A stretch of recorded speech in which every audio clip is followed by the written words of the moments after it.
right? I'm referencing both your shape and your colour. Okay. That would be racist, right? See, this is the thing I Would that often be hear racist? from. Yeah, if I said Ethiopians are raisin heads, that would be racist. That's not what the Prophet, peace be upon him, said. When ISIS kidnapped Christians and had them as slaves, is it wrong or right? It was wrong. When the Ottoman Empire kidnapped Christians and made them slaves, is it wrong or right? There's probably some cases where it was wrong, yes. Probably. So there are some cases where it was right. This brother's position is that in war you can take Muslims and Christians and anyone else as slaves. Does anyone see the problem that none of them have a problem with slavery? If you know the transatlantic slave trade, you know that the Portuguese were the first Europeans to come to Africa and to torment and to destroy the lives of millions of people. Millions of people. So tell me you're proud. Tell me you're proud of the right to own people as property. But why? Can you please, this is about slavery. Can you please read about it? Yeah, next week you can talk to him. The Islamic slave trade has lasted for 1400 years and it is still going on today in Sudan, in Mauritania, in Saudi Arabia, and without any prompting from me, Kuwait. Are you proud of Muhammad's example, and therefore are you proud that you have the right to own a slave?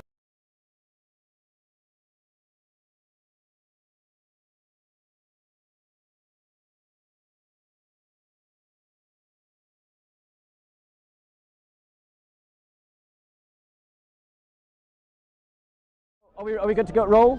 Good to roll? Yeah. So I want to talk about 9 reasons why I am not a Muslim. 9 reasons why I reject Islam. The first of those reasons is the claim that Islam provides a perfect law. Muslims claim that Sharia law is a divine law, that it is given by God in its fullness and in its completeness, and that law is perfect.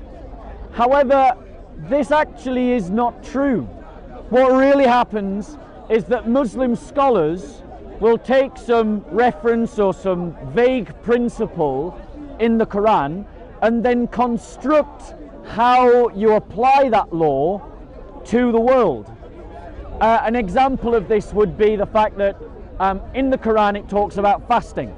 It says that you know the times of fasting by when you can tell the difference between black cotton and white cotton at the rising and the setting of the sun. However, what do you do about places like Greenland where there is no rising and setting of the sun? The way that Muslims have adapted their law is to speculate and to make up a principle that you either do it off the nearest country where there's a rising and the setting of the sun, or you can do it off Saudi Arabia, or that you do it off some other timing. But it's not clear from the text of the Quran or from the text of the Hadith that this is what you do. So what they are doing is they are inventing their law. Their scholars are inventing their law, and that's one example on something as fundamental as fasting. It is just the same as a Christian politician taking a Christian principle and applying it to a secular state and saying that because of this Christian principle we are going to apply Christian laws. So this is the first reason why I'm not a Muslim. The claim that Sharia law is a divine law is a lie. It is a falsehood. Sharia law is created by Muslim scholars based upon hadiths that were written later, and the Muslims themselves don't agree. Another reason why I am not a Muslim is because Sharia law does not provide a better society than secular law. Secular law in the West has provided a better economic justice, more social freedom, more social equality than Sharia law. And to prove my point, I say, look at Saudi Arabia. Saudi Arabia is an area of the world where Islam has dominated unchallenged for 1400 years.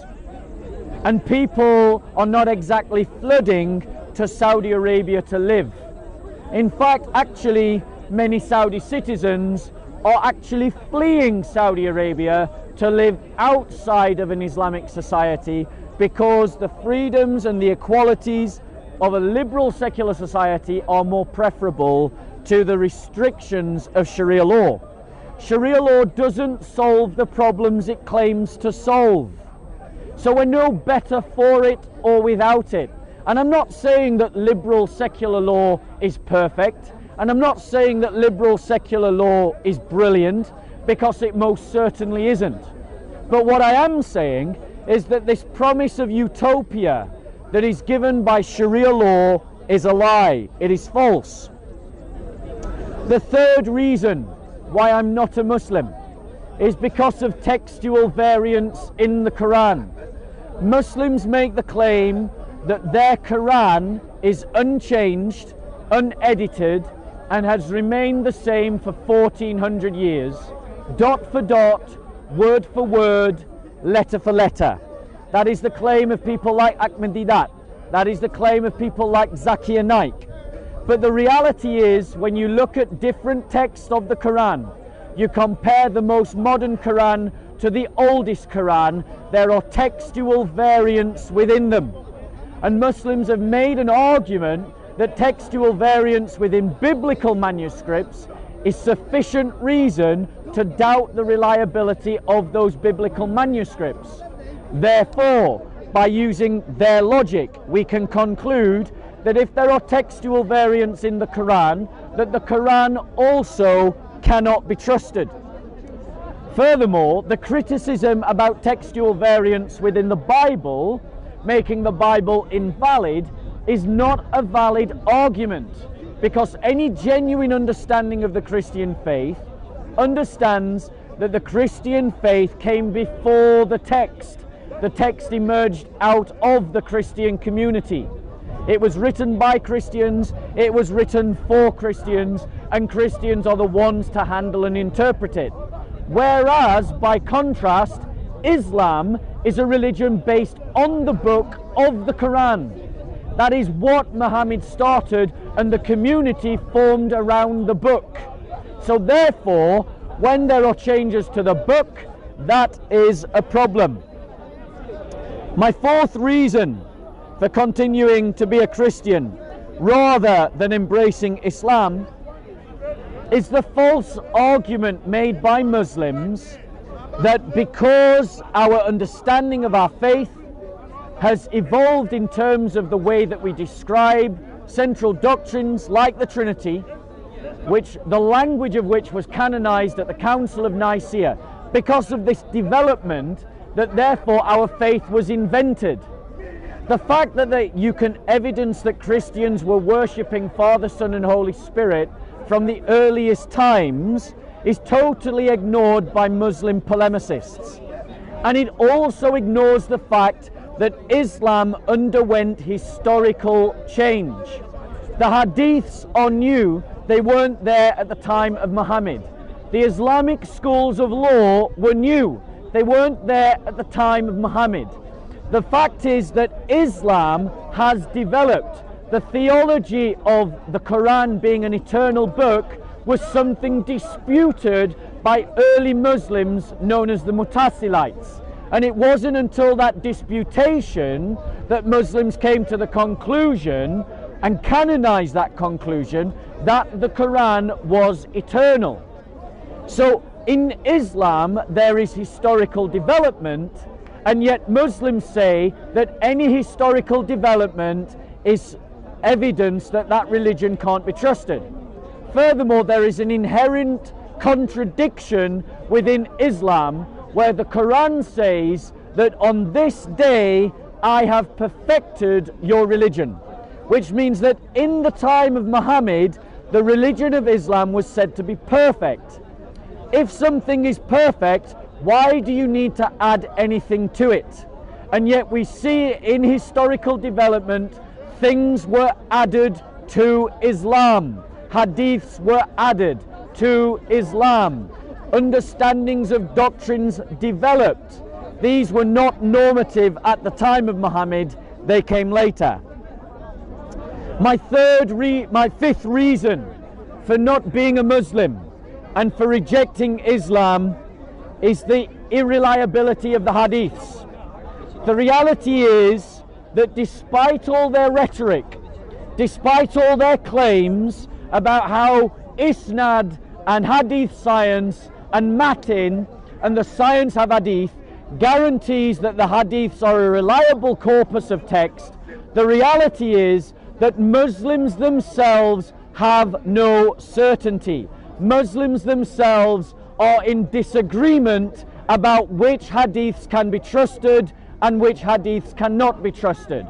Shia and Sunni Muslims, whilst both making the same claims about the reliability of hadiths, do not agree about which hadiths can be trusted. They disagree, demonstrating the fact that they have no certainty. We see in the park on a regular basis Muslims chucking their hadiths under the bus. Even when you quote a Sahih Bukhari hadith to a Salafi Muslim, they will still chuck that hadith under the bus if they find that hadith too embarrassing, too controversial, or too contradictory to something that they believe. And if Muslims themselves, sorry Yahya, I'm just doing a talk to the camera. I'm just going to have to talk over Yahya because I found myself a heckler. So the reality is that Muslims themselves have no agreement about which hadiths can be trusted, and if they themselves cannot know what hadiths can be trusted, why should any of us trust the corpus of hadiths? Our scale is the Quran. My sixth reason If any hadith for denying and rejecting, don't be rude, Yahya. I will be rude. There we go. You are. This is the kind of supremacist ideology. And I'm answering you. I'm not asking for an answer. I'm giving my reasons as to why I reject Islam. My sixth reason for rejecting Islam is the fact that Paul and his Christianity defeated all opposition. The reality is that the Quran makes a promise to the followers of Jesus, and that promise that the Quran makes to the followers of Jesus, the fact is that that promise that was made to the followers of Jesus is that they, the Muslims of the first century, would be made superior over the disbelievers in Jesus and the Islam of his day. But the reality is, and you don't that the Apostolic Church was the movement that won out over all other opposition. Paul and Peter and James and Thomas and Thaddeus and all the apostles were victorious. And so the promise made by the Quran was proven false, because the Quran made a promise that the Muslim followers of Jesus would be superior, and they were not. They are not anywhere in history. No one even knows about them. No one talks about them. No one argues with them. No one disputes with them. There isn't a shred of evidence that they ever existed. And that is a historical fact.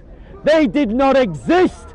The Quran made a false promise and put it in the words of Allah, and that false promise is not true. Let me give you the my eighth reason, because my eighth reason is because I didn't invite Yahya to a debate. He's just forcing his way into a conversation that I am having with the camera. Have it with the camera, but don't. My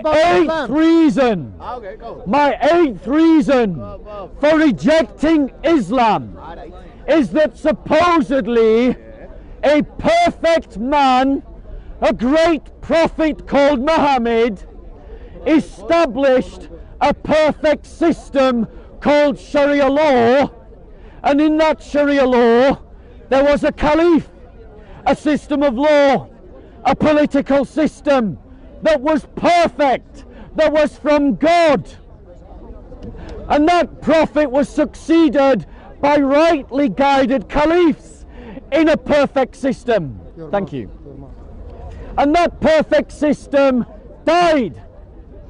Where is it? Where is the caliphate now? The caliphate is dead and buried. It was a socio-political economic experiment that failed in history. Would you allow me to answer? Why did it fail? Would you After allow I me to finished. answer? After I finished. You will never finish. Point. After I finish, Mr. Bean. Your patience, please. Is that The reason why you know my the name? caliphate failed is because it wasn't perfect, and it wasn't perfect because it wasn't from God, and it wasn't from God because Muhammad wasn't a perfect man, and he didn't establish a perfect system. By contrast, we Christians believe that the ecclesiam, the church, was founded by Jesus Christ on his apostles, and you can find the church today in every country of the earth, and you can find the church today even in Saudi Arabia, where you can't even find the caliphate. So the very place where Muhammad established his so-called perfect system, his socio-economic political reality, and where Islam has remained unchallenged for 1400 years, you can't even find the failed Islamic caliphate. But you can find secret Christian believers in Medina, Riyadh and Mecca. The underground church is alive in Saudi Arabia, where the caliphate is dead. And so we don't need Islam, we don't need a caliphate. What we need is Christ's church. But you can say the same thing about mosques. My final reason, and then Mr. Bean can respond. My final reason for rejecting Islam is Muhammad himself. Now, many Muslims who can hear my voice believe that the last example of a genuine Islamic caliphate was the Ottoman Empire. So let me look at the Ottoman Empire and know them by their fruits. The Ottoman Empire invaded lands that were not their own. The Ottoman Empire persecuted Christians and Jews. The Ottoman Empire kidnapped and enslaved Christians by the millions. The Ottoman Empire indoctrinated children as child soldiers and sent them back to kill their own mothers and fathers and to rape their own sisters and cousins. The Ottoman Empire had a slave trade. The Ottoman Empire desecrated churches. The Ottoman Empire stole land and property and riches that were not their own. But they're not representing Islam. So the Ottomans don't represent Islam. Do the Ottomans represent Islam? To an extent, yeah. To an extent, yes. Yeah. But at the same way, the Byzantines also represent Christianity. And everything that you said about Islam and everything you said about Jesus, I can find with the Prophet Muhammad, I can find in Islam also. So Okay, let's do a quick test of that claim. What you've done right now was very carefully, selectively looked at history, and you pointed out what you didn't like. But then at the same time, you know, history is extremely complex and it's not one-dimensional. You, for example, claimed, you did say that Christianity, you said that the Christians fought against slavery for 2,000 years. Yep. You know what, I agree with you to an extent. But then also, if you look in history, you'll find that the Slavic people in East Europe were enslaved by the Romans who freshly converted to Christianity. Yep. So you find this in history throughout. So now let me return to that point, because you said I was very selective. So let's be very specific. Did Muhammad own slaves? Yes, he did. Did Muhammad permit his followers to sell slaves? Yes. Did Jesus? No. So there's a difference. Okay, and why? So now, hold on one second. Okay. If I follow the example of Jesus, Yeah. and you follow the example of Muhammad, Yeah. which one of us can own another human being as a property? Well, I wouldn't want to. No, that wasn't my Yeah. question. Yeah. I said according to our religion, Yeah. which one of us can? I can. There you go. If they- That's the hold difference. Hold on. Close to it, and the clause is that if I live in a society where it's normative, you were speaking of something that was normative during the time of Jesus being alive. Yes. And that slave owning was Normative. the rule of the day. And he Now- didn't. But now- did Muhammad? Now. But did Muhammad? I already explained to you that he did. Yes, right? thank you. But So let's drill down into this. Let's drill down into this. Because you've just said that according to Islam, you can own another human being as a piece of property. That's what you said. well, And it's on camera. Right, 1 second. no, hold Are on, you hold on, proud hold on, of that? Hold on. No, I want to ask you. No, hold on. Are you Let me proud? tell you something. Are you Let me proud tell of it? something. Let me tell you something. I live in a world, okay, as a Muslim, I live in the West. I live in a place where owning a slave is illegal. Okay. Because of whose influence? Islam or Christianity? Well, it was not just Christianity. No, that's It not- was- It's not just Christianity. It was an amalgamation of Happening in the slave Muslim trade. world. From a historical point of view, first of all, Is it still happening in the Muslim I will world? answer, but let's have a discussion. Let's time it. Shall we do 3 minutes? 3 minutes? You can if you want Yeah, to. because But I would love to have a discussion I was supposed versus to a answer. debate, because I think we would gain more benefit. Even yeah, from let's your let's have, I was you can supposed to join. answer. You can all join in. The- even brother, from he your just come perspective, in. you will benefit a lot. Because So, let's time it. everything that you said, there's truth in it. 1 second. We're going to do 3 minutes. 3 minutes. He's going to have 3 minutes. I'm going to have 3 minutes. Once the 3 minutes are in, you just shout time. You stop. So you have the first 3 minutes. Yeah. Sure, that's fine. Okay. Go on. Go. All I'm saying is this. Look, you said a lot of things, and when I said selective, it doesn't mean it's wrong. Okay? Being selective does not mean that you're telling lies. All I'm saying is that everything that you said about said could also be said about Islam. You know, you talked about patience, that Jesus had patience and forbearance. I could say the same thing about the Prophet Muhammad when he went to Taif and was stoned by kids and children and chastised for 13 years in Mecca without retaliation, without plundering people, right? I could say the same thing. Now, you talked about slavery. Now, slavery is a thing that people like to throw the balls and trying to score points. But you will find that various of societies have been engaged in slavery. You said that that Christianity somehow had an influence on it. Yes, the Quakers had influence on ending on slavery, but there was also economical benefits in ending slavery. We find this that today you can go to a database and you'll find that the ancestors for David Cameron, yeah, they got paid compensation because they freed slavery because of the industrial age that came around the Victorian times. That slavery was not as profitable anymore, and that's why you have the South and East, the South and North divide in America, because there are still people who are holding to traditional values, Christian values also. To say now, am I going to say now that this is inherently a Christian problem? No, it's not, because I look through the lenses of geopolitics, I look through the lenses of sociology, and I look at the lens of history, and you'll find that it's a human condition to oppress. You will find this amongst Muslims, you find this amongst Buddhists, yeah? Hindus had slaves. There's caste systems in Hinduism. These are human conditions, you know. And I try to be honest. I look at things in history, Islamic history, and we will come to this because we talk about the Ottomans.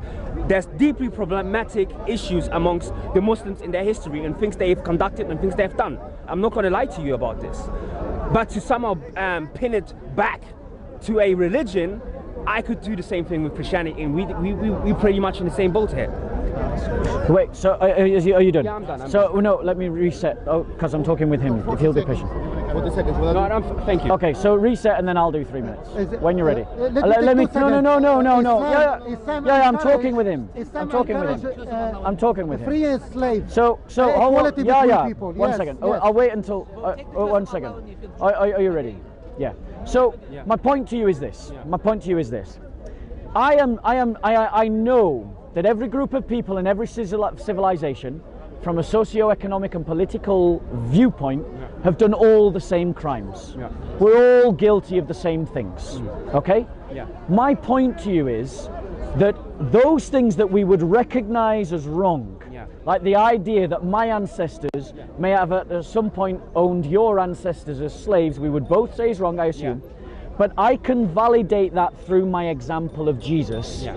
You cannot validate that argument through your example of Muhammad, because as you have already admitted, Muhammad did have slaves. Muhammad did permit his followers to have slaves. And because you esteem, one second, I did not interrupt. Apologies. So, but then what you are saying is Muhammad is the best of examples, which means that which Muhammad did is normative to you. And when we look at the Quran and the Hadiths, what we see in Sahih al-Bukhari is Muhammad sanctioning the use of slavery. We see in the Quran the sanctioned use of slavery. And because you believe that that is eternal for all times and all people and all places, you can't get away from that reality. Brother, can you tell me when I've got 1 minute left, please? Now, my point to you is, if we are saying that in our conscience and in our intellect, we recognize that me owning you as a slave, or you owning me as a slave, is a moral evil, then it follows that our preeminent example, our last example, should be the one that lays the groundwork for that to collapse. But what we see in Islam is quite the opposite. Christianity fought against slavery multiple times. We abolished slavery in England. The first time was in 1068 or 1069. That was centuries before Islam ever abolished slavery. In the Islamic world, the slave trade happens today. Now let me ask you this question in closing, because I'm coming to the end of the minute. Please answer this in your 3 minutes. Sure. Are you proud of Muhammad's example, and therefore are you proud that you have the right to own a slave? That's the question I would like you to address. Because as a Christian, using Christ as my example, I could never claim that. So, over to you. Okay. First of all, when we talk about slavery, we must be very careful that slavery does not manifest itself everywhere the same. Okay, Roman slavery and the rights of the slaves during the Roman times is going to be a totally different reality to the slavery during the Egyptian time. Now, the slavery or the transatlantic slave trade, it cannot be compared to the slave trade that took place amongst the Ottomans. And I'm not saying either of them are better or worse, but I'm just saying the manifestation of it is totally different. Now, when we say slavery, most people think of Africans being taken, being kidnapped, and taken to the New World, right? And then that's the backdrop that we have, and then we think of the Prophet Muhammad ﷺ, and then we think that he did similar, or that's the slavery that was the manifestation of his time. Now, I can give you hadiths right here on how badly people who weren't Arab or people who weren't associated to particular tribes were treated because they were slaves. Okay? The way I understand Islam, my personal way I understand Islam is that Islam comes to a society and tries to filter out the ills. And equally, if you say to me that a hadith with the Prophet ﷺ, to your interpretation, encourages having slaves, you also have to then say there are also hadiths where the Prophet ﷺ discourages slaves and makes manumission or the freement of slaves a very core activity for people. How does he do that? By telling people that if you free a slave, this is your reward. Thank you. Such and such. Freeing a slave is an equivalent, like you won't never be able to repay your father unless you free a slave, for example, things like that. There's many things in the Quran as for encouragement of freeing people from this bondage. So Islam comes into a time where, as you said, it's normative. It tries to filter out all the ills of it. However, you need to understand that 7th century Arabia is a place where tribes subjugate and wars and fight, and these things are just a reality that did not change during the lifetime of the Prophet, clearly. 2 minutes. Thank you very much. Okay. I didn't answer your question, by the way. You didn't. No, yeah, can I no, add to him? bro, no, because we're doing a time debate. So when you're ready. So the fact of the matter is, if Islam came to filter out the ill and to build up the good, it has failed, because in 1400 years. Islam never stopped slavery until it was pressured to, the Islamic world was pressured to by the Western world. Perfect. It was the Western world that pushed the Islamic world into abolishing slavery. There was no internal movement within the Islamic world to abolish slavery. There never has been, and there never will be. Because if you say that you're going to abolish slavery, you're going to have to say that Muhammad did things that were wrong, and therefore he isn't the best example. Let me just give you some examples of Muhammad. Sahih al-Muslim, book 015, number 4122. Sorry, 4112. Imran B. Hussein reported that a person who had no other property emancipated 6 slaves of his at the time of his death. Allah's messenger, may peace be upon him, called for them and divided them into 3 sections, cast lots amongst them and set 2 free and kept 4 in slavery. Hold on, you said... No, 1 second, don't interrupt. I did not interrupt you. No, don't interrupt. Don't interrupt. I don't understand that. Bro, don't interrupt. I did not interrupt you. Muhammad had people that were set free and he put them back into slavery. That's your example. This is what Muhammad did. Sahih al-Bukhari, volume 3, book 41, hadith number 598, narrated by Jabir. A man manumitted, that means to release, manumitted a slave, and he had no other property than that. So the Prophet cancelled the manumission. He cancelled the release of the slave and had him brought back into slavery and sold the slave for him. Here's another example of Muhammad, narrated by Anas bin Malik in Sahih Bukhari, volume 8, book 80, number 753. The Prophet said, "The freed slave belongs to the people who have freed him." So even when you're set free, you're still owned in the wider context by the slave owners. The reality is that Christians were fighting against slavery in the classical period.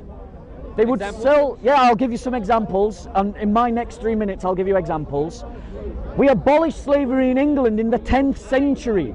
In the 10th century, that's when the Islamic slave trade was ramping up.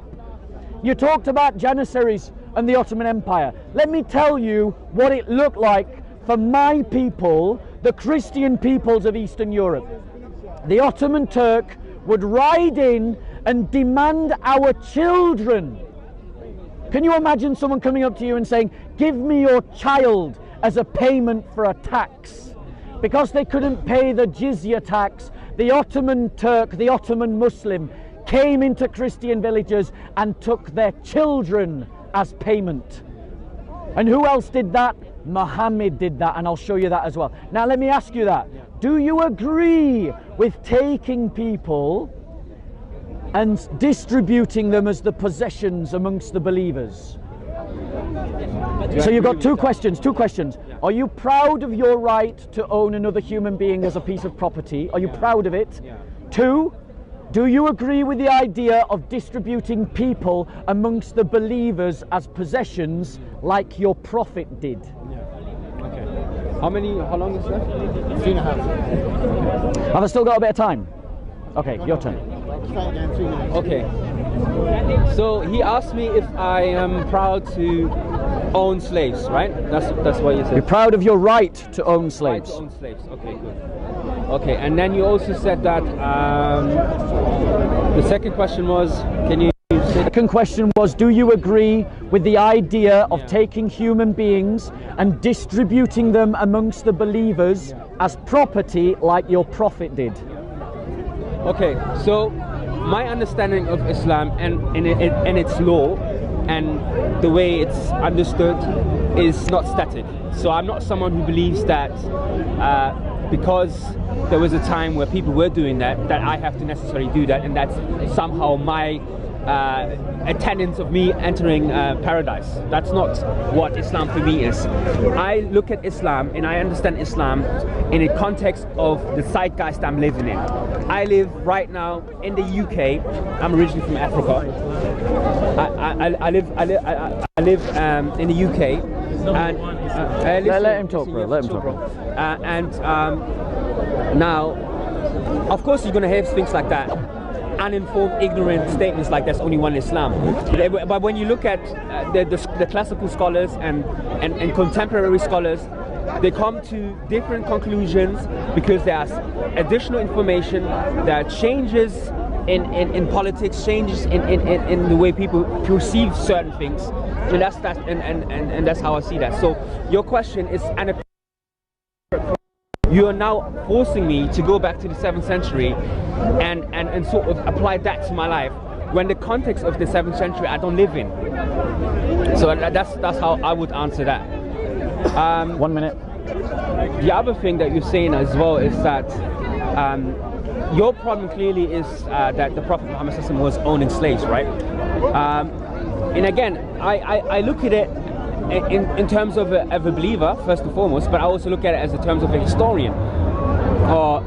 That's what was happening at that time, right? He was saying about Islam failed because it never abolished slavery. Now, I've never claimed that Islam came to abolish slavery, but it came to regulate, possibly, and to get rid of the ills as much as possible, as much as society allows it to happen. And kudos to the Christians and the Quakers who got rid of slavery. But okay, time. Yeah. Time. Right. Yeah. So let us be clear. Yeah. You're ducking, and I don't blame you. That's fine if you think that. That's Because well, I didn't interrupt you. Don't interrupt me. Yeah. You're ducking because you can't just stand here and say you're proud of Muhammad. I can say that. No, well, I didn't interrupt you. Yeah. You had the opportunity to say that you're proud of your right to own slaves, and you didn't. Because Muhammad Why gives... do I have to do that? Why are you interrupting? Yeah, no. Why are you interrupting? I didn't interrupt you. Can I start my 3 minutes again, please?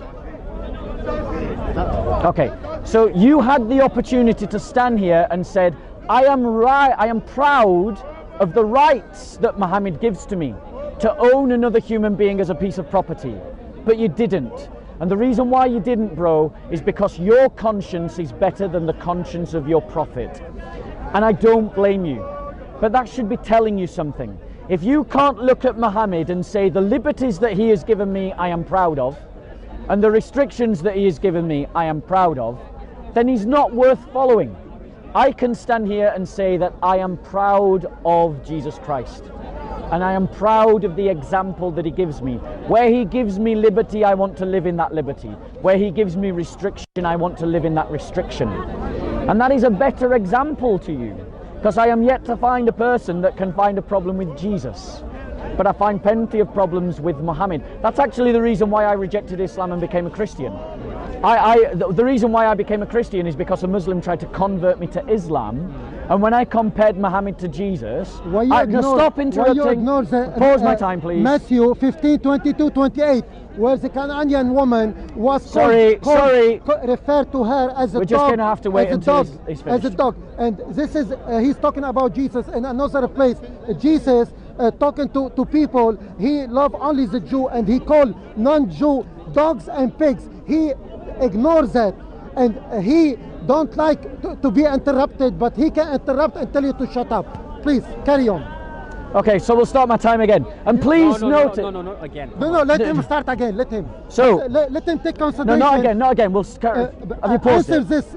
Matthew 15, 22, 28, exactly 26, where he said to the woman, "It's not bread." Can you stop being rude? No, you told me. So as I was saying, right. So as I was saying, I look at Jesus, and where he gives me liberty, I want to follow in that liberty. Yeah. Where he gives me restraint, I want to follow in that restraint. And I can stand here and say I'm 100% behind that. So I'll ask you again, are you proud of your right to own another human being as a piece of property? Yeah. Now furthermore, there are hadiths where Muhammad took people that were captured in war and distributed them amongst the believers. Are you aware of those hadiths? Yeah, I am. Am I lying about that? No. No, those are They real will do things. the same So for- Muhammad The did non-Muslims, that. they will do the Do same you with women, believe? Do with you Muslim believe women. that you If they- have the they, right? have to That win. Muslims have the right to take other human beings and distribute The them as non-Muslim will do the property same for the amongst Muslim the women. believers when If you they are are to victorious in be war. That's win another in a question. battle. Now This you'll have is to my forgive me answer for because you. he wasn't interrupting you. He's just No, interrupting I'm me. interrupting you So because my point, the rule go my on point, Muslim and non-Muslim. my point and you should take is it in that consideration. I gave 9 theses as to why I reject Islam. Yeah. The example of Muhammad is one of them. Yeah. The other example we've already alluded to, Yeah. which is that Islam claims to solve society's problems, but it couldn't even solve the problem of slavery, even when it had years to do so, and even when it controlled huge tracts of land without any real opposition. You don't say the that- Islamic let me empires interrupt him. Let me stood for interrupt him. over 1,000 years. Yeah. They were the dominant force and they couldn't stop slavery. But at the same period, Christians were stopping slavery in their lands, even before Islam. In the Byzantine Empire, in the 5th century, slavery was being stopped. In England, in the 11th century, slavery was being stopped. In Italy, in France, at the same time that the Islamic empires were ramping up their slave trade, the Christian kingdoms were abolishing slavery. And that is because Islam failed to deal with slavery, whereas Christianity did deal with slavery. Now, Okay. That's it now. 5. is it 3 minutes? So my final point, Yeah. so my 2 questions again. Yeah. One, are you proud Yeah. of your right to own another human being as a piece of property? This brother says yes. And 2, do you agree with the right to take people you've captured in war and distribute them as property to the believers? Yeah. Okay. Now this man is asking me a question and he wants a particular answer. He wants me to say yes, I'm proud. Proud of what? Proud of owning slaves. Now I've already explained to you. I've already explained to you. Look, the way you understand Islam is not the way I understand Islam. Okay. Can you shut up and don't interrupt me? Pause his time. Can you shut up? Yeah, shut up. When you're ready, because just ask him to start. Now I will shut my fucking mouth if you shut as well as you fucking idiot. Carry on. Yeah. now that's what you were talking. Just talk to them. Yeah. Okay. Now, Bob, right? Yeah. Yeah. Look, Bob, I've already said to you, my answer is nuanced. I'm saying to you, yeah, that you are asking me to answer a question that is extremely specific. You are talking about the Prophet Muhammad SAW owning slaves, live in the 7th century, having to fight tribes, having to fight enemies, having to defend people, having to go to battle. I've never been in a battle. I've never been into a battle, right? I've never been amongst groups. Keep going. I've never been amongst groups who've done such things. Now, I can't answer that. I can't say I'm proud of that because it does not apply to my life. Now, if we were in a time, okay, where there would be battles and wars and I happen to be a Muslim and the conditions are there for me to be there, I would probably answer in affirmative. I'd be like, look, this is the context that I live in. This is what happens in war. Yes, I am proud. Besides that, I am proud of the Prophet Muhammad SAW, for who he is and for what he stands for. The second question, what was the second question? Sorry, what was the second question? The second question was, do you believe that distribution. captured people in war can be distributed Yeah. as property to the believers, Okay, Muslim believers? Okay, you see, that's a very nuanced question that you're asking me. Now, we live in a time today where there's international laws, where there's sovereign countries. When you say that, are you saying a sovereign country going to another sovereign country and doing that? Or are you saying that I'm part of a vigilante group like ISIS, and then I insert myself in the Middle East when there's a vacuum because there's a civil war, I happen to be a part of that group, then I would say no. So you see, the question that you're asking me are very nuanced, because we live, again, because it's specific to the time that we live in. I live in a place where there's nation states, the economical blocks like the EU and America and China, where there's international laws that rule now. Now, if you ask me now, I can't, unless I'm part of a vigilante group that I disagree with from the get-go. So that's how I'm going to answer, and if you don't like it, I'm sorry. Can I reply? Are you done? Yeah. Okay. Ready when you are? Apologies for interrupting. It's alright, don't worry about it. What's your name, bro? Dawood. Dawood, as we can see, is weaving. And I don't blame him. I asked him a very simple question. Muhammad gives Dawood the right to own another human being as a piece of property, and he doesn't want to say he is proud of the right that Muhammad gave to him. And the reason, but the brother behind him is proud. Either way, we have a problem. Either way, we have a problem. If you are stood here or can hear my voice, any human being who says that he is proud of the right to own another human being has a conscience that is deformed from the good. They have a conscience that is corrupted and evil. And if you agree with me, then you disagree with Muhammad, because Muhammad gave you that right. Now, you said that you can't ask me to be proud of something in the 21st century that was applicable in the 7th century. But the reality is, the whole point of Islam is that we go back to a 7th century Arab and say that he is the best example to follow and imitate him in what he does in his implementation of the Quran. So let's look at what the Quran says. Here's something that the Quran says. Quran 33, ayah 50. O Prophet, indeed we have made lawful to you your wives, to whom you have given their due compensation, and, did everyone hear the and means in addition to, so more than your wives, also permitted to you, or those your right hands possess. That is a phrase that is talking about slaves. So permitted for the Muslims to have sex with are their wives and their slave women.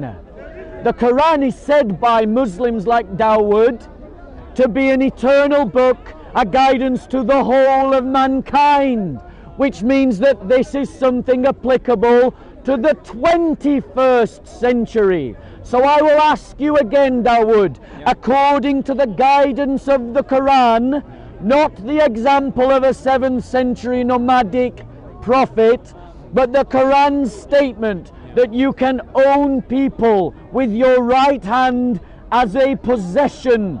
Are you proud of what the Quran says that you can do? By contrast, Christianity does not sanction slavery. And why is that? How many minutes have I got? Have I done? I'll have to come back to it. Okay, look, and this is actually for the viewers, right?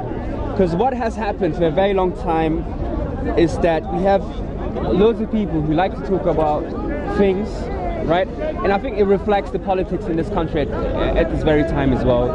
That we have lay people and incredibly huge, knowledge or Islam, history, sociology, all these things been democratically open so that everyone can talk about it, and nuances don't exist anymore, and we live in a time of absolutes, and that's probably why populism is doing is alive and well. Now, for the people actually and how Islam is practiced and how scholars traditionally have applied laws.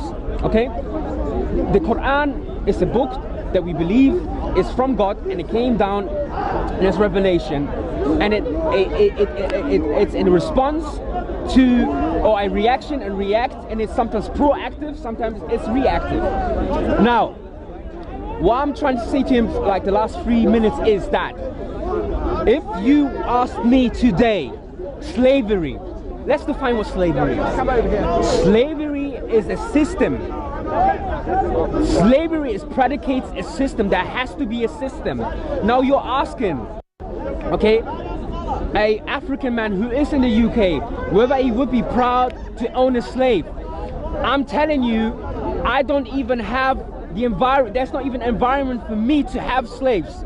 Okay, I'm an average guy. I'm not saying that slavery does not exist. It does exist in its life in the world. But I'm saying I am an average guy. I live in a system where there's no slavery. There's no need for slavery. There is a leeway for me as a Muslim to say, you know what?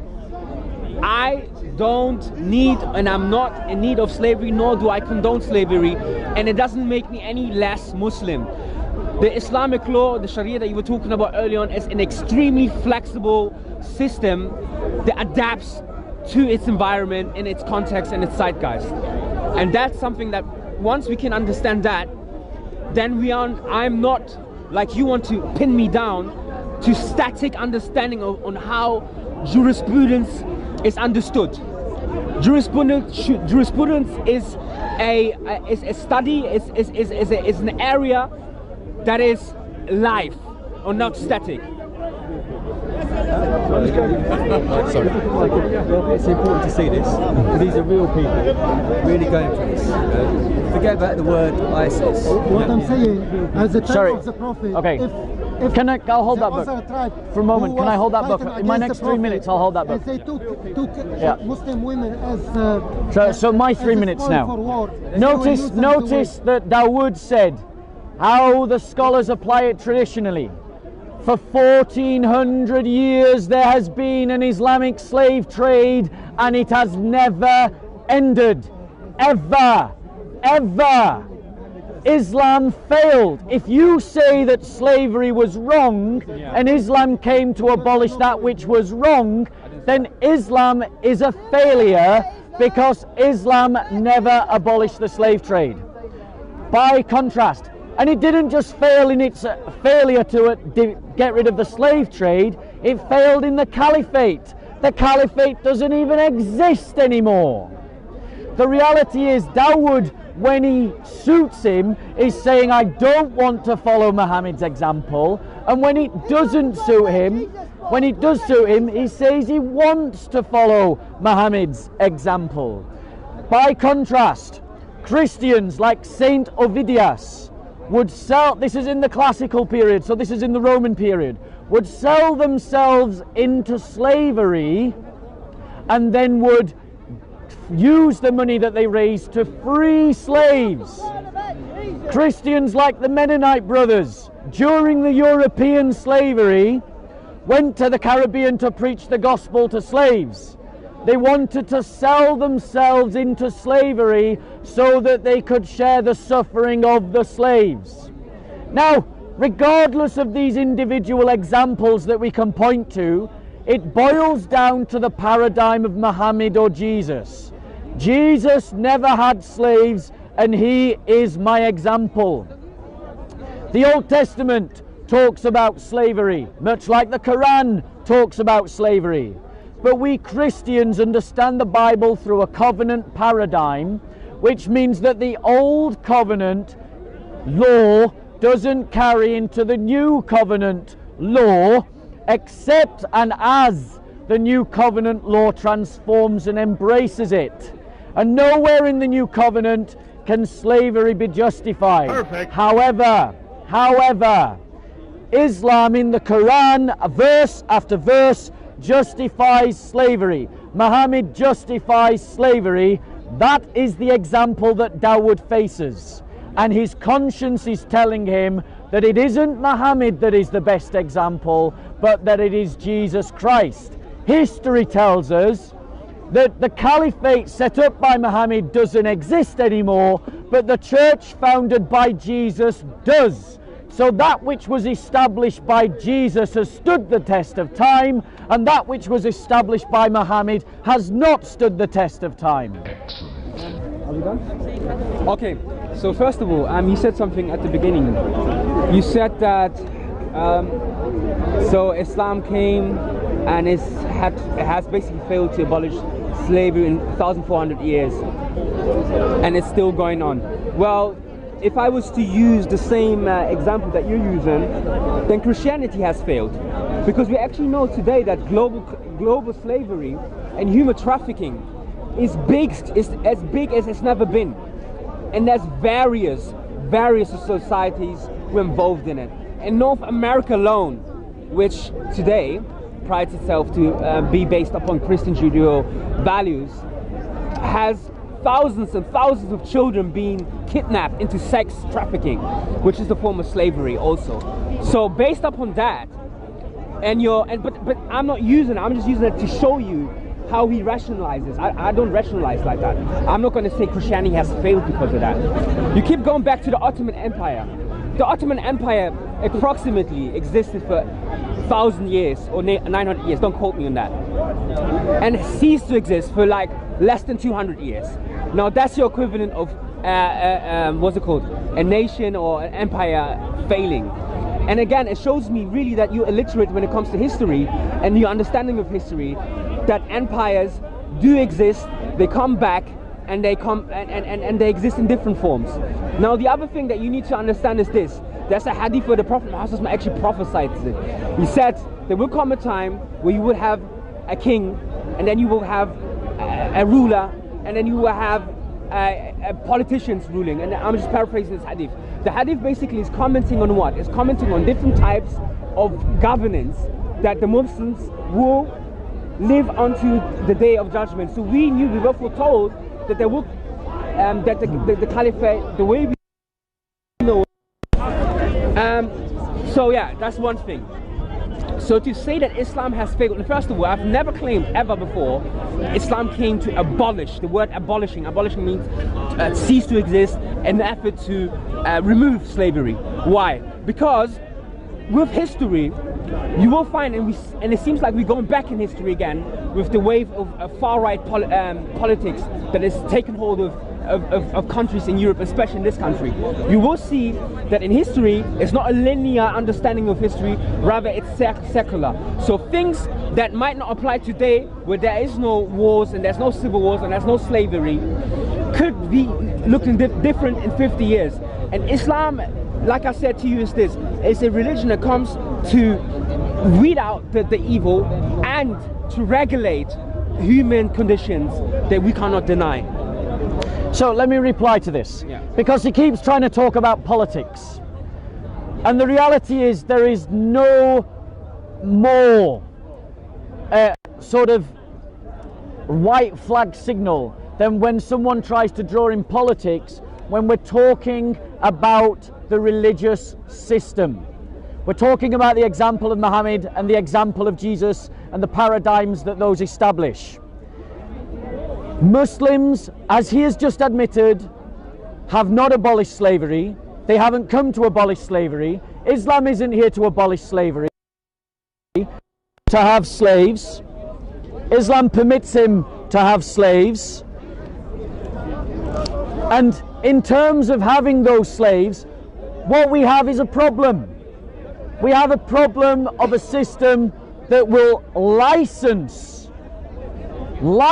the owning of other human beings as a moral good. Let me give you an example, quoting another hadith, another example of Muhammad. And I want you to commentate on this example. So among them was a woman from the Banu Fazara. She was wearing a leather coat. With her was her daughter, who was one of the prettiest girls in Arabia. I drove them along until I brought them to Abu Bakr, who bestowed that girl upon me as a prize. So we arrived in Medina. I had not yet disrobed her. This is one of Muhammad's followers. I had not yet disrobed her when the messenger of Allah, may peace be upon him, met me in the street and said, "Give me that girl, O Salama." I said, "O messenger of Allah, she has fascinated me. I had not yet disrobed her. When on the next day the messenger of Allah, may peace be upon him, again met me in the street, he said, "O Salama, give me that girl. May God bless your father." I said, "She is for you, Messenger of Allah. By Allah, I have not yet disrobed her." The Messenger of Allah, may peace be upon him, sent her to the people of Mecca and surrendered her as a ransom for a number of Muslims who had been kept as prisoners at Mecca. Now please notice that the Muslim is appealing to Muhammad for the permission to disrobe his captured slave. The woman had just seen her fathers and her brothers and her cousins die, her people destroyed, her relatives enslaved. Do you think she wanted to have sex with him? Do you agree with Muhammad when he brought people back into slavery who had been released from slavery and used human beings as part of wider diplomatics? Okay. So basically he said to, just before he started, he said, why is it that I bring politics into it? Why am I bringing all these other elements that... Okay, we'll make this the last round. Yeah. So he just said to me, what he said to the camera just a minute ago, why is it that I'm bringing all these other elements to this debate? I'm doing this because reality is just that complex. Humans, human history, and events are not just purely driven of theology, which obviously he's banking on. There's politics that is involved in it, and there are other things that are involved in it, and that's why I'm bringing these things, because it's just that holistic. Secondly, this hadith that you mentioned before, just by the sound of it, because you brought this hadith without an explanation and you just left it there, I find him extremely strange. I find him extremely strange hadiths, and I do not know the authenticity of it, so I cannot comment on it. The other thing that you said was that I find a fallacy. You said that you mentioned all these classical Christians who were freeing slaves, but yet in the 15th century you still have slavery persistent by Christians. In the 18th century, 19th century, in this country, husbands were selling their women, and that's less than 300 years ago. So yes, you can be. We celebrate what humankind has achieved, and totally. And I don't see this as a West-East divide. That's not how I understand history. History is an obligation of societies and influences like politics that you're trying to run away from. I'm just saying to the viewer, look, understand reality holistically. What he's doing is dog whistling. He's throwing all these things and he's keep going back to these points. But he doesn't actually go on to what I'm saying. When I was trying to explain to you, for example, the nuance on how classical scholars, contemporary scholars, even lawmakers, secular lawmakers, when they make laws, how nuanced their approach is when they pass laws. My reply? Yes. Okay. Now, this man over here, he brought a book where there was ISIS on it. And this is what I'm trying to say. No. I bought a book with a woman. Yeah. A Yazidi woman. Yeah. They will see. A Yazidi woman. Yeah. Sure. Thank you very much. Brother, let him finish, please. And I also said, Please. I also said, I'm not worried about the name. I'm saying these are real people. That's fine. Understand? No. Please, we're in a debate. I just pointed at you. One more thing. No. Just please. like the women in Muhammad's time, this is a real woman. No. Thank you very much. So, this is the perfect example. Sorry, would you pause it because he interrupted. This is the example that I'm trying to say why. No, I just pointed at you. Just give him a minute. Just give him a minute. Why your understanding of this situation. Bro, just go on with your minute. Yeah. Why this book and his understanding of what is happening in the Middle East is limited and it's not holistic enough. Now, ISIS or whatever, call what you want, is a vigilante group that is not supported by no government. In fact, there are certain people who say they're supported by Western and other entities in the Middle East as proxy wars, right? These things are not happening under state-ruled or state-sanctioned activities. These are groups just like neo-Nazis with an ammunition power of an army. We go into places and enslave human beings and kill human beings. And those people, let's not isolate that it was only the Yazidi women who've been killed here. There's plenty of Muslim or enslaved. Just keep going. But there are also millions, upper millions of Muslim who've been killed by these groups. Now we have to distinguish that this time. So I'm going to do a wrap up, because Dawood is trying to conflate politics with religion. What I am pointing out is the politics of Muhammad. This is the politics of Muhammad. Muhammad had the opportunity to abolish slavery. Muhammad had the opportunity to tell his followers, free all your slaves. Muhammad had the opportunity to say it is not permissible to you to buy or sell slaves. I mean, he did it with alcohol and he did it with bacon. If you can do it with alcohol and bacon, you can do it with human beings. But he didn't. And he didn't because it didn't suit him to do so. And the fact is that for 1400 years, since the time of Muhammad, Muslims have peninsula. It's not like the Byzantines successfully invaded it or the Crusaders successfully invaded it. The Muslims owned it all to themselves for 1400 years, and in the entirety of that time they never stopped slavery. Why? Because they had no legitimate reason to from an Islamic perspective. Perfect. But every single century I can point to Christians fighting against slavery, including in the time when Christians were committing slavery. Christians abolished slavery in this country, Dawood, in the 11th century. So why did it continue? It started again. It's something different. Because of the Enlightenment. Because Christians in Europe started to abandon their faith. And as they started to abandon their faith because of the Enlightenment, that's when you see slavery start again. It's as Europe moves away from Christianity that you start to see slavery re-emerge. If you knew European history, you would know that, but you don't. Correct. I did not interrupt you. I did not interrupt you. In the 16th century, we were Christians. I did not interrupt you. So, my point to you is, Dawood, you've asked on multiple occasions, are you proud of the rights that Muhammad gave you? You dodged the question. I've answered it. Well, the cameras will see. I had to ask you multiple times. You haven't answered that question. I am proud of the example of Jesus. Every right that he has given me, I want to celebrate and do. And everything that he has prohibited me, I want to stop doing.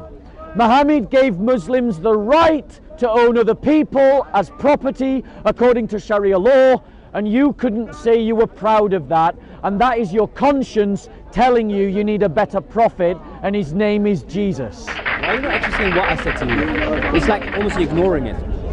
It's not good. Tell me you're proud. Tell me you're proud of the right to own people as property. But why? Can you please, this is about slavery. Can you please read about it? Yeah, next week you can talk to him. Look. Tell me you're proud of it. Look. Tell me you're proud to own another human being as a piece of property. Criteria for me? Why are you setting criteria? Why am I supposed to follow your criteria? Okay. To begin with. This is an Islamic criteria. Huh? Muhammad gave you the right to own another human being as a piece of property. Okay. Are you proud of that right? So if I don't do it, I'm not a Muslim. Is that what you're implying? No, I'm just asking you if you're proud of it. No, but that's what I'm trying to say to you. I'm saying to you, it's not necessary for me to be proud of it. Are you proud of the right? It's not necessary for me. It does not make me a Muslim. It does not define my religion and my belief to God. So Muhammad doesn't define your religion? It's not necessary. Muhammad doesn't define your religion. Slavery and its laws that came with it are reactionary. You have just said, Muhammad, provisional. You have just said that it is not necessary to your religion. It's not necessary for me to believe is that Is Muhammad your normative example? Yeah. Did Muhammad have slaves? Yeah, but did Muhammad trade in slaves? The Prophet Muhammad had also 7 wives. Am I allowed to have 7 wives because of that? No. Are you permitted to have slaves? I am. If I live in a context where it is, I am. Yes. Are you proud of that right? Why should I be proud of it if it's not applying to me? Brother, can't you hear your conscience? The not reason my why you conscience, can't it's say it no. is because your conscience is telling you you need a better prophet. Okay, no, I'm not saying that. Look, I'm just trying to explain to you is this. Look, I've already actually answered your question. I said, look, if I live in a scenario where it's normative, then yes, of course I'm going to be proud. And who makes it normative? I'm not going to society. And what dominates that society if it's Islamic?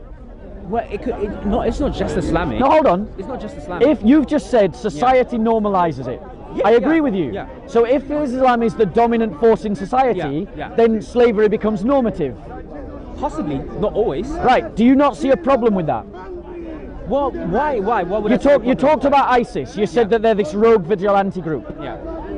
They had slaves. The Ottoman Empire had slaves. Yeah. Muhammad had slaves. Do Yeah. you see the line there? Yeah. So when ISIS do it, is it wrong? It's wrong because When the Ottomans do it, is it wrong? no, but hold on. Are you comparing ISIS No, to the no. Ottomans? Yes. How? When I'm on slavery. When Not on ISIS. slavery, because No, you don't know. I'm doing it using slavery. When ISIS kidnapped Christians and had them as slaves, is it wrong or right? it was wrong. When the Ottoman Empire kidnapped Christians and made them slaves, is it wrong or right? There's probably some cases where it was wrong. Yes. Probably. So there are some cases where it was right. Right. So there you go. That's the problem of Islam. And why do you say it's right? Because when Muhammad did it, was it right or wrong? When Muhammad did it, was it right or wrong? I'm saying. When Muhammad did it, Let me Dawood, answer the first question was with it the right or Ottomans. wrong? Let me ask it with the Ottomans. You did. You said it was all right. Yeah, but let me explain why. But the reason why is because the Ottomans was an autonomous state that was respected throughout the globe. No, they weren't respected. They were hated. Yes, they were. They were hated. They were respected throughout the They globe. were hated. So you're telling me about all these travelogues of these diplomats who went to the Ottoman periods are like what made up? The Ottomans were seen as enemy That's of possi- countless cultures, that's of countless possi- peoples. that's- They were a despised empire No, that's because possi- they were a No, that's despicable not empire. true. So what? That's not true. So what What about? about the Roman So Roman what? Empire? So what about They was not? hold on. What about Elizabethan England then? Queen Elizabeth, she was in alliance with the Moroccans, who in turn were in alliance with the Ottomans. So that's what I'm trying to say. You have to be very careful how you portray history. Another thing, the Ottomans weren't possibly not liked because they're the enemy or they're their rivals. Who likes their rivals anyway? But that doesn't take away. We're talking that about doesn't the take Ottoman slave trade. No, hold on. That's what we're talking we can't about. Just talk about Why one do you thing want in to talk about isolation. everything? No, why? Do you know why? ISIS No, do it, hold it's on, wrong. hold on. The Ottomans Let do him it, it's finish right. his The reason why I'm not talking about isolated elements like systems like slavery is because slavery predicates not only on slavery itself. Slavery is a system that is based upon it's supported by church, it's supported by the government, caliphate. and it's supported by policymakers. By Muhammad. You said that Muhammad was a policymaker. You said that slavery. Muhammad was a policymaker. Thank you very much. You said that Christianity or that slavery emerged with the Enlightenment period. Now explain to me, in 1659, when the first settlers settled in the south of North America, Protestant settlers. Pietism was their religion. Calvinists who owned slaves. The founding fathers, deeply religious men, who believed that it was the natural cause to own slaves. When Muhammad had First slaves, one, was it two. right or wrong? When Muhammad had slaves, it was right, yeah. So when Muhammad took slaves Ephesians. back into slavery that their masters had released, was that right or wrong? I 5. do not. I don't agree. Ephesians I don't know. 6:5. That hadith sounds You very don't strange. agree, do you? No, the hadith In sounds your very heart, strange. The hadith sounds Dawood, strange. they're Sahih Muslim and Sahih Al-Bukhari. Exodus. So what? Now, so what? 21, Do you remember one of my other reasons? 1 11. second. So, right, let's just move back a bit. Let's just move back a bit. Move back. Come with me, Dawood. Move back a bit. 46. Move back a bit. Move back a bit. Move back a bit. Move back a bit. Right. There we go. Dawood. Right? You're saying. Remember, one of my other reasons for rejecting Islam is that even Prophet when we have use servant, not slave. Sahih Hadith, The Prophet like Sahih Muslim have servant, and not Sahih slave. Al-Bukhari, that I said you remember because you were listening in, I know you were. Yeah, I was. Yeah? I said that we see Muslims chuck those hadith under the bus. Yeah. I quoted Sahih al-Bukhari, Sahih al-Muslim about Muhammad taking slaves back into slavery. And you want to reject Sahih hadith. And the reason why you want to reject Sahih hadith, but that's what you're doing. Because Quran that is what you're doing. Those particular ones, I do not know. Exactly, Because exactly. I do not know. You're Because the Quran embarrassed by your own encourages- hadith. I don't know. They are Sahih Muslim, Sahih al-Bukhari. Bukhari Either came throw them after the away Prophet and died. throw Muhammad along with them, Yeah. or embrace them and say you're proud of the example of Muhammad. But Muhammad, The Prophet Muhammad, encouraged freedom Muhammad slavery. took slaves back into slavery that had been released This by their contradiction masters. to the Was that Quran, which right is or wrong. wrong? Okay. It's wrong. Okay. It's wrong. Because Quran You need Jesus, encouraged- Yahweh. encouraged- You need Jesus, encouraged Yahya. free as a May I slave. say something? And that's why the You Prophet was basically said to me fought that by others. Habibi, No, Habibi. you can look. This man knows you. This man knows your name. Which I was means, supposed to talk to him, I and know, you but come he- along, yeah, and he and didn't he wanna- just he didn't wanna he's talk to just you. using you, Okay, using you for no, whatever Come on, he Dawud. wants. You just have to go, press on with the hecklers. Yeah, press on. I do it every week. okay, you said Yeah. Sahih Hadith, right? Yeah. Okay. Now I don't know if you know this. You probably know, maybe not. Look, the Hadith. Have you checked the isnad? Are you about to No, say no, that? hold on. Have you checked the isnad of the thing? Right, a Sahih hadith. No. Please answer what I said to you. Did you check the isnad of the Hadith? No, I trust. Okay. Did you know? Did Sahih a Muslim check the isnad? No. Did you know? Did Bukhari and Muslim check the isnad? Okay, but did you know that also? Yeah, there are certain. There are, So sorry to disturb you guys. I'm going to pray. Can you keep Yeah. an eye on this talk? Did you know that there are well-established hadith that everyone says is sahih? And Yeah. it's in Muslim and it's in Bukhari. Yeah. And then when you go into the isnad and you see, oh, it's disconnected. So I. Don't you see that proves my point? No, it doesn't prove your point. What was Let my me point finish, about the let me hadith? finish, Go on, let me Dawud. finish. Go on. Sorry. The point I'm trying to I make. apologize. Yeah, Now I apologize. Yeah. the point I'm trying to make is the hadith, yeah, on its own itself sounds strange because I know that the Prophet Muhammad SAW would encourage, plenty of times in the seerah you find that he would encourage the manumission of slaves, himself freeing slaves. Aisha radhiyallahu anha, she's known to have freed 200 slaves just on her own, Aisha. Now, strange. I'm not saying it's not true. Okay, I'm not saying you lying. I'm just saying I find it strange. Therefore, what I'm going to do, I'm going to go back and do my homework, right? So there was something else that you said. I forgot. Sorry. Okay, so let me reply to what you're saying. Because you're proving another point. If you remember when you were listening in, I said that Muslims can't agree about which hadiths are reliable. And that even when we use the hadiths that they say are reliable, like the Sahih hadiths, which are checked by Bukhari and Muslim, who check the isnads and check the matin and do the whole hadith science, that even today Muslims will chuck those hadiths under the bus. They will distance themselves from those hadiths because they find them embarrassing or they find them against their own conscience. And that is what Dawood is doing right now.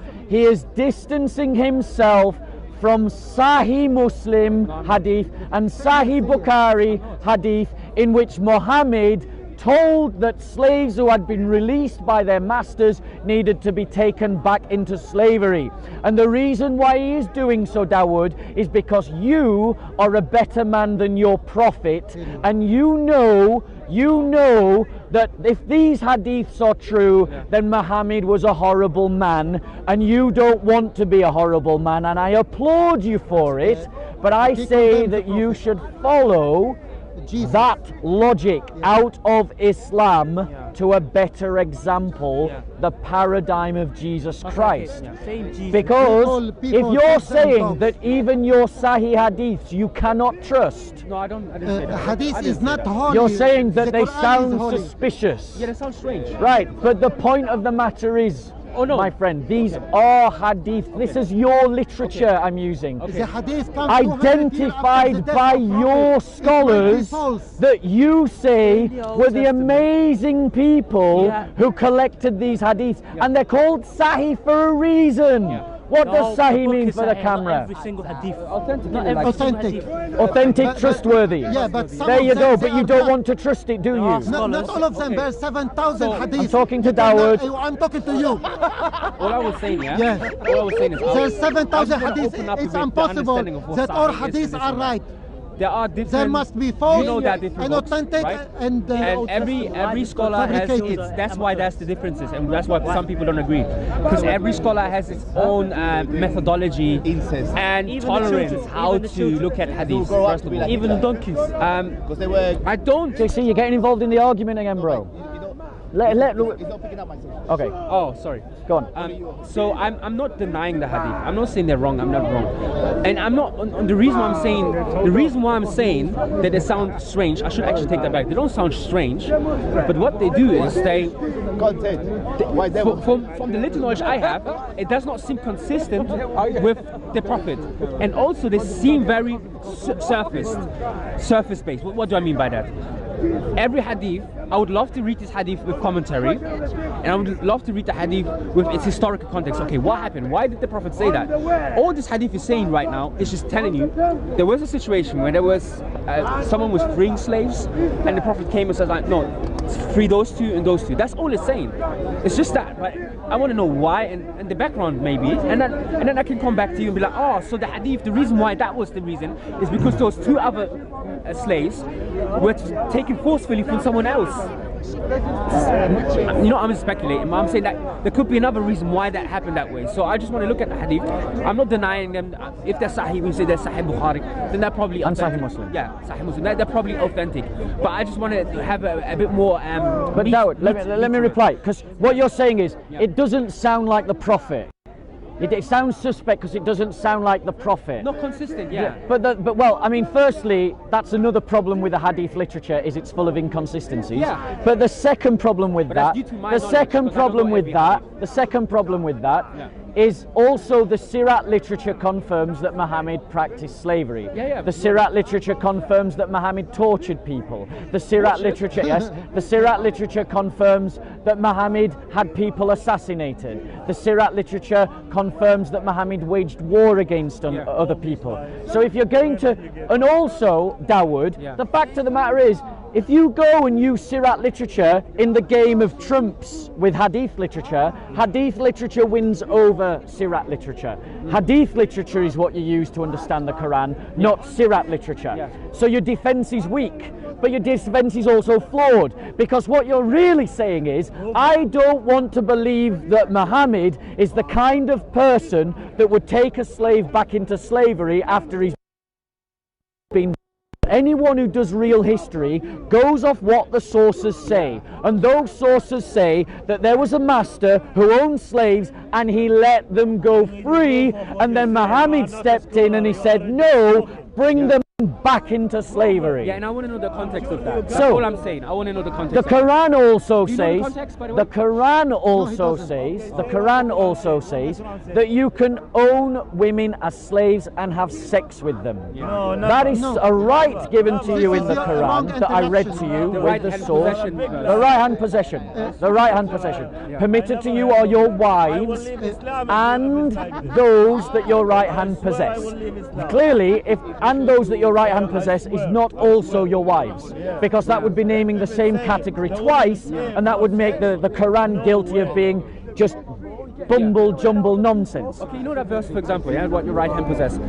As someone who lives in the 21st century in London, how would I implement that? Right, but the reason why you can't implement that is because you live in a society that was influenced by Christians like William Wilberforce, who stopped slavery. However, you go to Sudan, you can do that. Yeah. You go to Mauritania, to Saudi Arabia, you can do that. What do those three countries have in common? Because it ain't ethnicity, it ain't language, it ain't economy, it ain't culture. Well, it's a country. What's the one thing that they've got in common? What's the one thing they've got in common? Religion. What religion? Islam. There you go. That's the problem. But then, look, this is what I'm trying to say. Look at what you've done to I the think world. you're brilliant. I think you're brilliant, and I think not brilliant, but you're good, right? I think you're very good.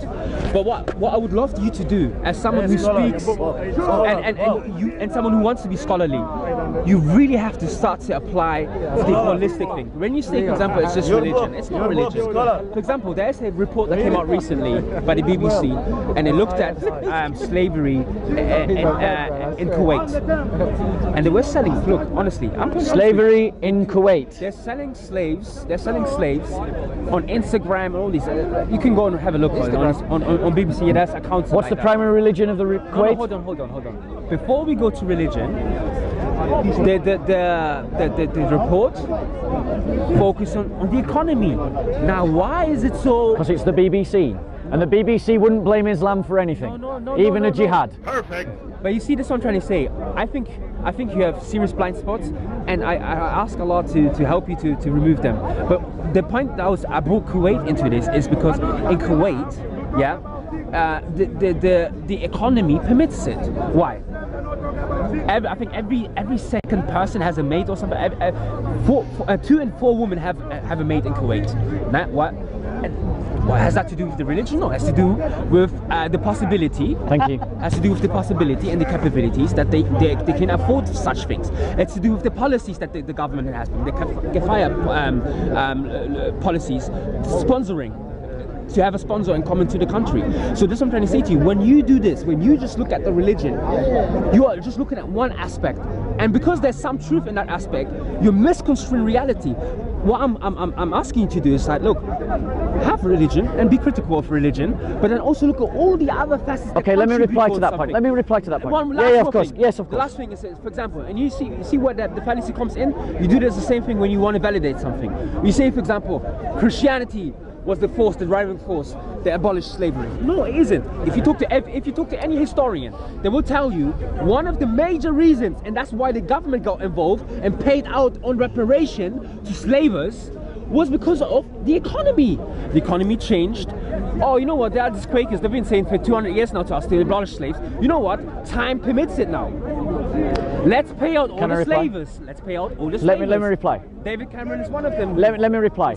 Because unfortunately, Dawood, you don't know church history. I know church history. Depends. I don't know. The reality is, as far back as the 10th and 11th century. So this is still in feudal times, when the economy was dependent on serfdom, slave labor.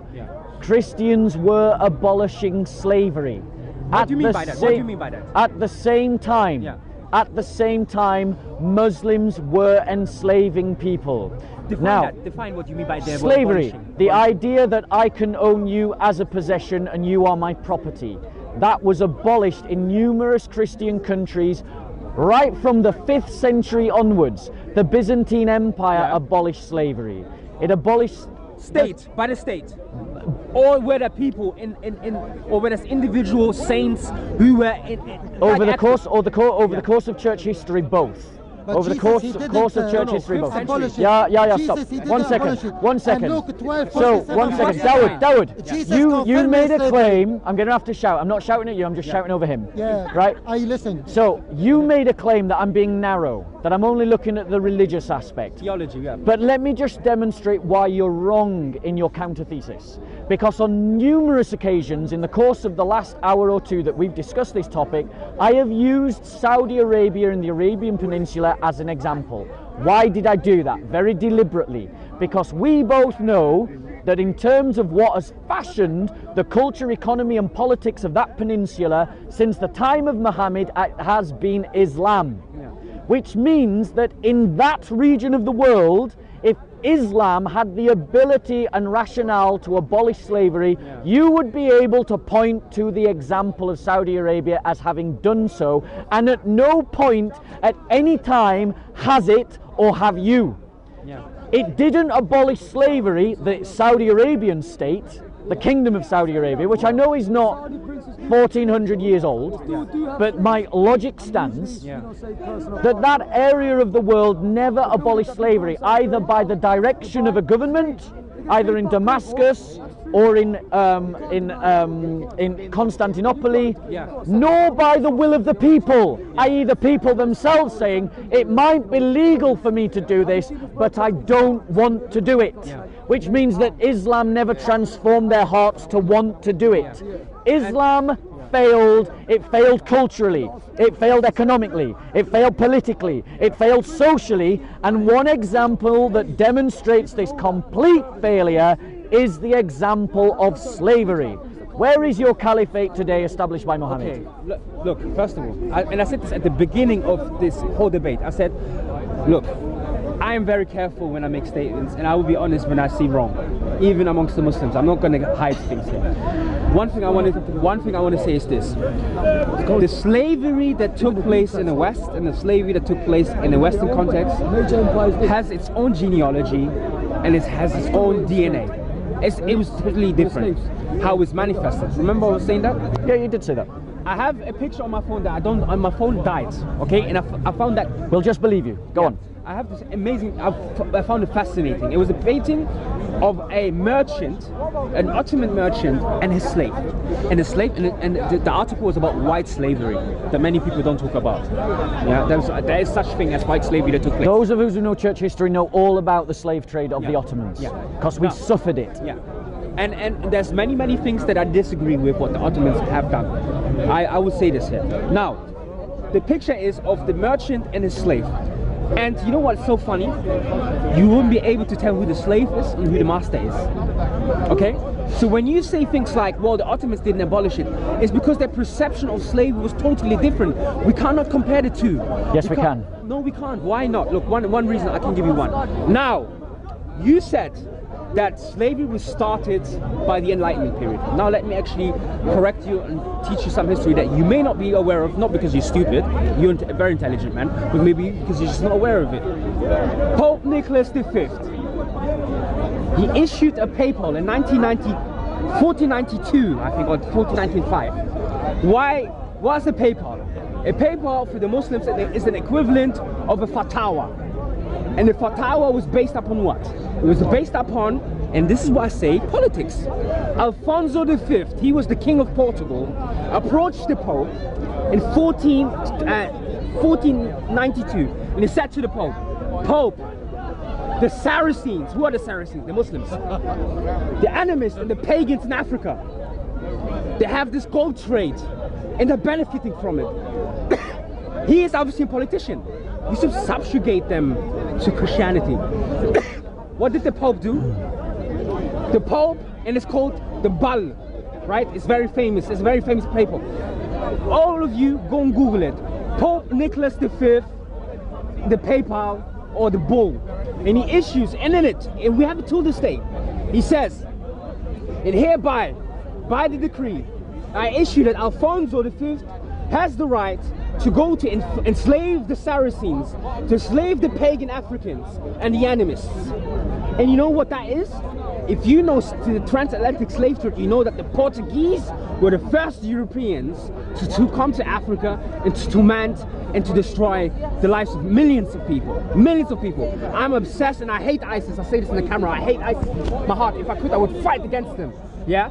They've killed 100,000 people. The transatlantic slave trade has killed 12 to 30 million humans, and these are conservative numbers. Now, I've just shown you how. I'd like to reply to this, Dawood. I've just shown you how a government and organization systematically decreed, allowed a state, a European state, to go and enslave other people. And that is, if you ask me, the Pope is the head of the Vatican and has been the head of the Vatican for a very long time. If you ask me, that history clearly points out to you and shows you the differences and the slave trades. And I'm not. Okay, can I reply? Are you proud of the Pope, the Christian? So one Pope second. doing that? 1 second. He has just compared. Which Pope was it? Pope Nicholas. He has just made Pope Nicholas equal to Muhammad. No, so in other words, a bad example of a Pope is as good as Muhammad. That's what he just did. No, because Muhammad permitted slaves. Muhammad permitted his followers to invade lands that were not their own and suppress Christians. Do you know what it's called? It's called dimitude. If you don't believe me what dimitude looks like, go and speak to the Greeks. They had 400 years of it shoved down their throats. Go and speak to the Romanians. Go and speak to the Hungarians. Go and speak to the Albanians. Go and speak to the Lebanese Christians. Go and speak to the Georgian Christians. Go and speak to the Armenian Christians. Go and speak to the Coptic Christians. Go and speak to the Ethiopian Christians. All of these groups, Dawood, suffered because Muhammad's Sharia law permitted Muslims to go into their lands, to steal them, to kidnap them, to oppress them and suppress them. Now his example was a pope. I'll stand here and say that that pope was a failure of a man and as a Christian. All you have to do is say Muhammad was the failure of a man and as a prophet. That's what you have to do, Dawood. I've condemned the pope, you condemn the prophet. Perfect. Now, let's just say this. I want to give an attestation by a scholar. His name is John Azuma. John Azuma is not some white Caucasian apologist. He is an African scholar and he has studied the slave trade. The book that I am quoting, Dawood, for you is The Legacy of the Arab. Sorry, I can't read it because I'm getting old. The Arab... 47. The Arab what? 47. I can't even read it. Arab something in Africa. Page 156 to 162. John Azuma states, now you stop listening, but that's fine. No, I haven't. In the areas like North Africa, the Middle East and Turkey, black slaves, this is black slaves of Arab Muslims, did the meanest and the hardest work.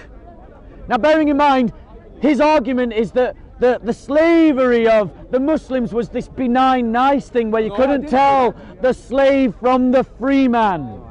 But John Azuma has gone in to study the historical records, not just one photograph, and this is his conclusion. The first generation and plantation slaves in Muslim lands was as harsh and cruel as any other such system. Which means that the Islamic slavery was just as brutal and savage and dark and as twisted as the colonial slave trade. But here's a difference.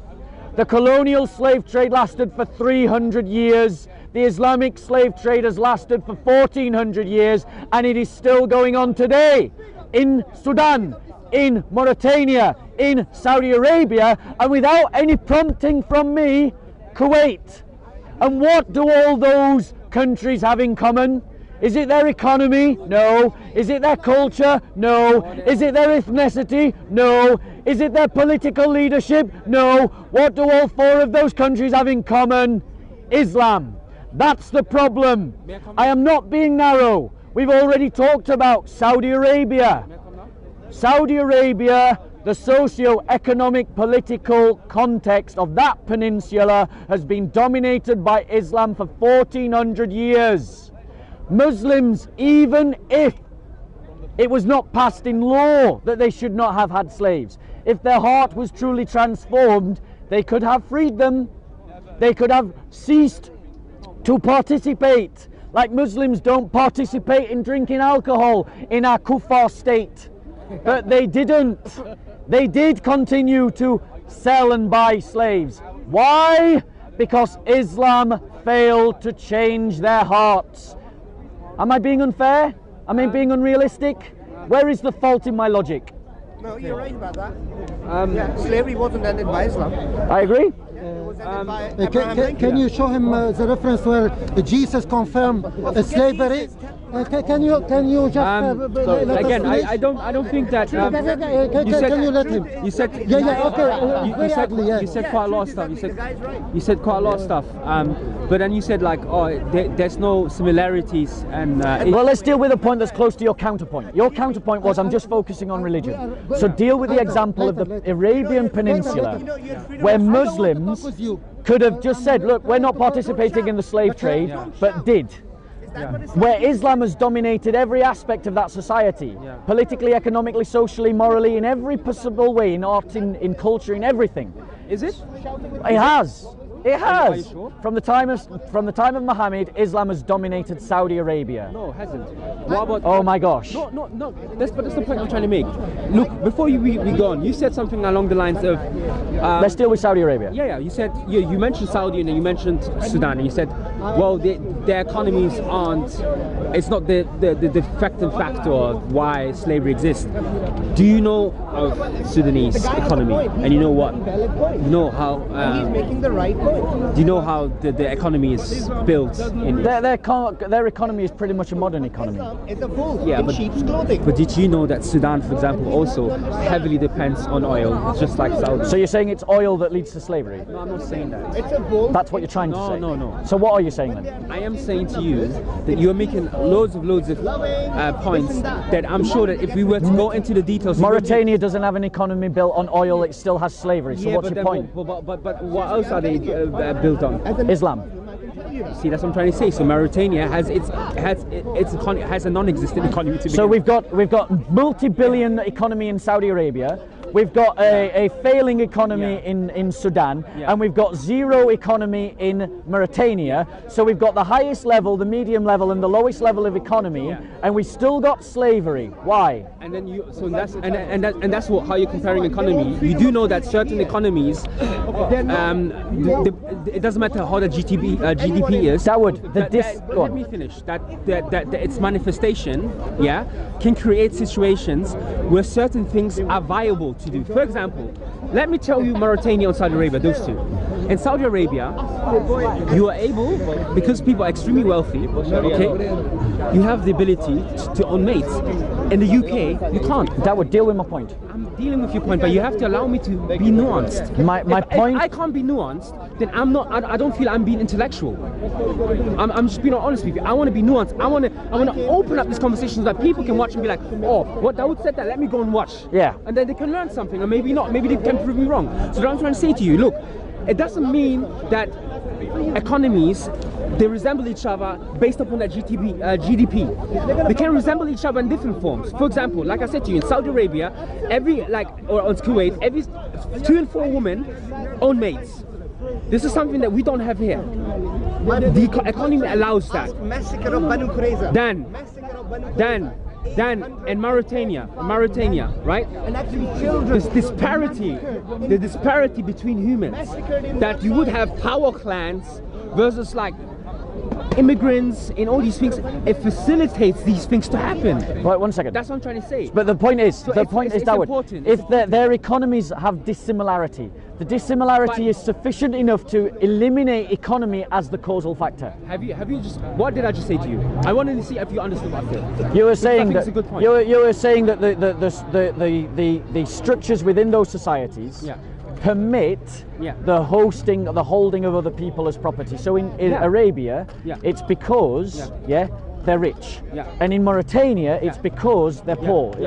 Did I hear you right? But I'm saying it's not the defining factor, Right. but it's one and one. Right, one second. Now let me demonstrate why your logic. Dawood, right? You strike me as someone who's sincerely trying to defend his faith, right? And I can respect that. One second. I don't feel defensive. You're trying to defend your prophet from the evidence, and I get that. What I'm saying to you though is, right? The reason why in Saudi Arabia someone can own a maid as a slave is because the government does not make it illegal and does not enforce a law of illegality. Okay. The reason why in Mauritania someone can own someone as a slave is because the government doesn't make it illegal, and in the case of Mauritania probably doesn't even have the resources to impose the law. But that is not true in Saudi Arabia. Saudi Arabia has the money, has the means, and has the ability. It's a well-organized state. It could abolish slavery if it wanted to. The people could refuse to participate In it, but they don't. Now what's that pointing to?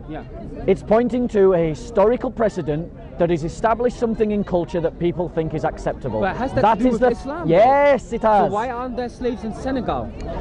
Because they aren't as good Muslims as they are in Saudi Arabia. Oh, that's, you see? So, that's your criteria. One second, bro.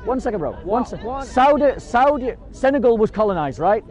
Was Saudi Arabia colonized? By Europeans. Depends how you want to define it. They were to an extent, yes. 1400 years. 1400 years. The thing is, I define it the way I bro. want The reason why you want to whitewash history is because don't bite to him in the same way that I'm not biting to Yahya. Don't bite to him. Ignore me. Stay focused on me like I'm focused on you. Yeah. Touch me, please.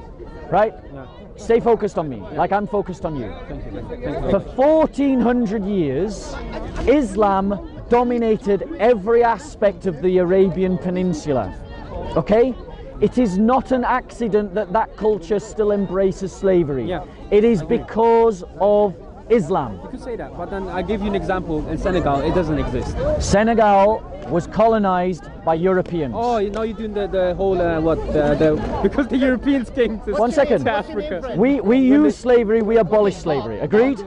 We abolish slavery. When we abolish slavery, our gunboats suppressed the Berber pirates who were taking slaves. Bob, listen. Yeah, I don't know, but yeah. Yeah, Bob, French, white people French didn't- and British people, White people French and didn't British operate people, democracy. when they decided, finally, their conscience was woken up to abolishing slavery, they started imposing that around the world. Right? And I think that was right. When you colonize, Islam dominated other huge countries. tracts of the world in the Ottoman Empire and never abolished slavery, even though they had the chance and the opportunity. They never took it. They never took it. But we remember, we established that already. I already said to you that the criteria of abolishing slavery, I'm saying, and this is why I believe the Quran is so superior, because the Quran is a book that is secular. So whenever something arises, so say, for example, today, Bob, look, we live in a time that it could change. 50 years from now, slavery could be the thing again. When that happens, okay, I will be with the people who are going to fight with yourself, because you feel, I seem like you would be someone like fight against that system, that slavery does not come back. But what I'm saying to you is that the Quran itself would have regulations how to deal with it. Do you remember the example I've shown you, that fascinating picture? There was an Ottoman merchant and his slave, and you would be able to tell who the slave was. The reason why I mentioned that was because, the reason, by the way, I forgot to say that. The reason why I mentioned that is because the manifestation of slavery in society could have been different to how it was in Virginia or Mississippi with the lynching of people, right? Again, I'm not trying to say that the Ottoman slavery was better than the I'm just saying they're different, and therefore when we compare them, because that's what we keep doing, we're not being intellectually not being as precise as we should be, because their manifestation, its time, its history, its influence are totally different. Battle of Khyber. Can I reply? Yeah, sure. So my reply is this. I quoted you an attestation by a scholar who studied this very subject, and he has stated, having done research into the Islamic slave trade and of its treatment of black Africans, his conclusion was that it was every bit as brutal and as savage as the European slave trade. Every you bit. say that? John Azuma says that. That's not me. Go and read his book. Go and read his book, Dawood. Go and read his book. That's his attestation. Your argument is essentially based off a photo. Now, No, it was a one snapshot second. of It's a snapshot, society, of but I'm society. giving you the attestation of a scholar who's done in-depth research into more than just pictures and into more than just one picture. Yeah. He's gone into the records. He's gone into the documents. So have I? Brother, the have I. end of the day is Yeah. this is the choice that faces you, Dawood, right? Because I saw glimpses of the internal battle within you. I will lie. that you- I have no. the one I'm second. not defensive. One second. I You don't one feel second, ashamed, Dawood. but I am One nuanced, second, and you Dawood. don't like that. You say that, but you had the opportunity to say on camera. The camera will testify to all of Yeah. this. You had the opportunity on camera to say that you were proud of the rights that Muhammad gave you. You And- declined to do so. No, I didn't. When I didn't. quoted Muhammad having bringing people back into slavery that were released. What did I And I say? quoted Sahih Dawood and Sahih Al-Bukhari, your instinct was to distance yourself from your own literature and your own authorities because your conscience was telling you you don't want to be associated with that kind of man, and I don't blame you. Why do I have to So, affirm? one Why second. do I have to affirm? One second. It's like black and white with One you. second. Why do I have to affirm? One second, bro. Right, I am saying to you Yeah. that you need to pick up the gospel, Yeah. you need to pick up the Bible, you need to read it for yourself, and you need to read it without all the lies of the Dawah team. You need to read it. There's loads of beautiful Read things in it. the Bible. I love Read it. There's loads of things in the Dawood. Bible that I am amazed by. Have you got a Bible? I have a Bible at home. Okay. There's something- you got the wrong guy, Yeah, brother. I'm not. that's fine. I don't have an inferiority What I'm complex. saying is, what I'm saying is, defend. what I'm saying It's is, just how Dawood, it is. what I'm saying is, nuanced and you don't like it. what I'm saying is, Dawood, no, it's Yeah. not about you being nuanced. It's It about is. It is because what's the definition of nuance? no, that's not about you being nuanced. I've got no problem with you now being it's not. nuanced. Okay. I got no problem with you being nuanced. Okay, because that's But what I'm doing. It's what I'm the not running away people from will stuff. make their own judgment whether you wanted to distance yourself from Muhammad's example or I not. haven't. They can I make their own judgment. I haven't. The camera, Dawood, sorry. let people Apologies, make their apologies. own minds up. Apologies. Let people make their own minds up. I've said what I've Yeah. said you have. You said you haven't. Yeah. Let people watch the video. Let them decide for themselves. Sure. But the fact of the matter is, what this is, and this is what I leave you with, right? And it's what I leave everyone who's listened to this debate all the way through, especially if you're Muslim. You need to ask yourself in good conscience, can I follow the example of Muhammad in everything that he did? And if you can't, it's time to find yourself a better example. And if you look at Jesus and you can follow him in every example that he did, then it's time to follow him. Right, 1 second. Look, You need to 12, pick up a Bible. 47, You need to read it for yourselves Jesus example. without the lies of the Dawah team, without the script that Muslims hear in the masjid, and you need to come to conclusions independent of the lies you're told about the Christian faith. Okay. First of all, he said to follow the Prophet Muhammad ﷺ with everything he did. Look, our jurisprudence does not even allow us to do that. We can't even do that. Look, the Prophet Muhammad ﷺ was, for example, sorry. not allowed to take Thank charity. you. We are allowed to take charity, so we can't follow him in that.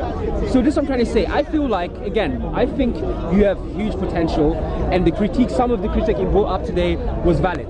I would say that.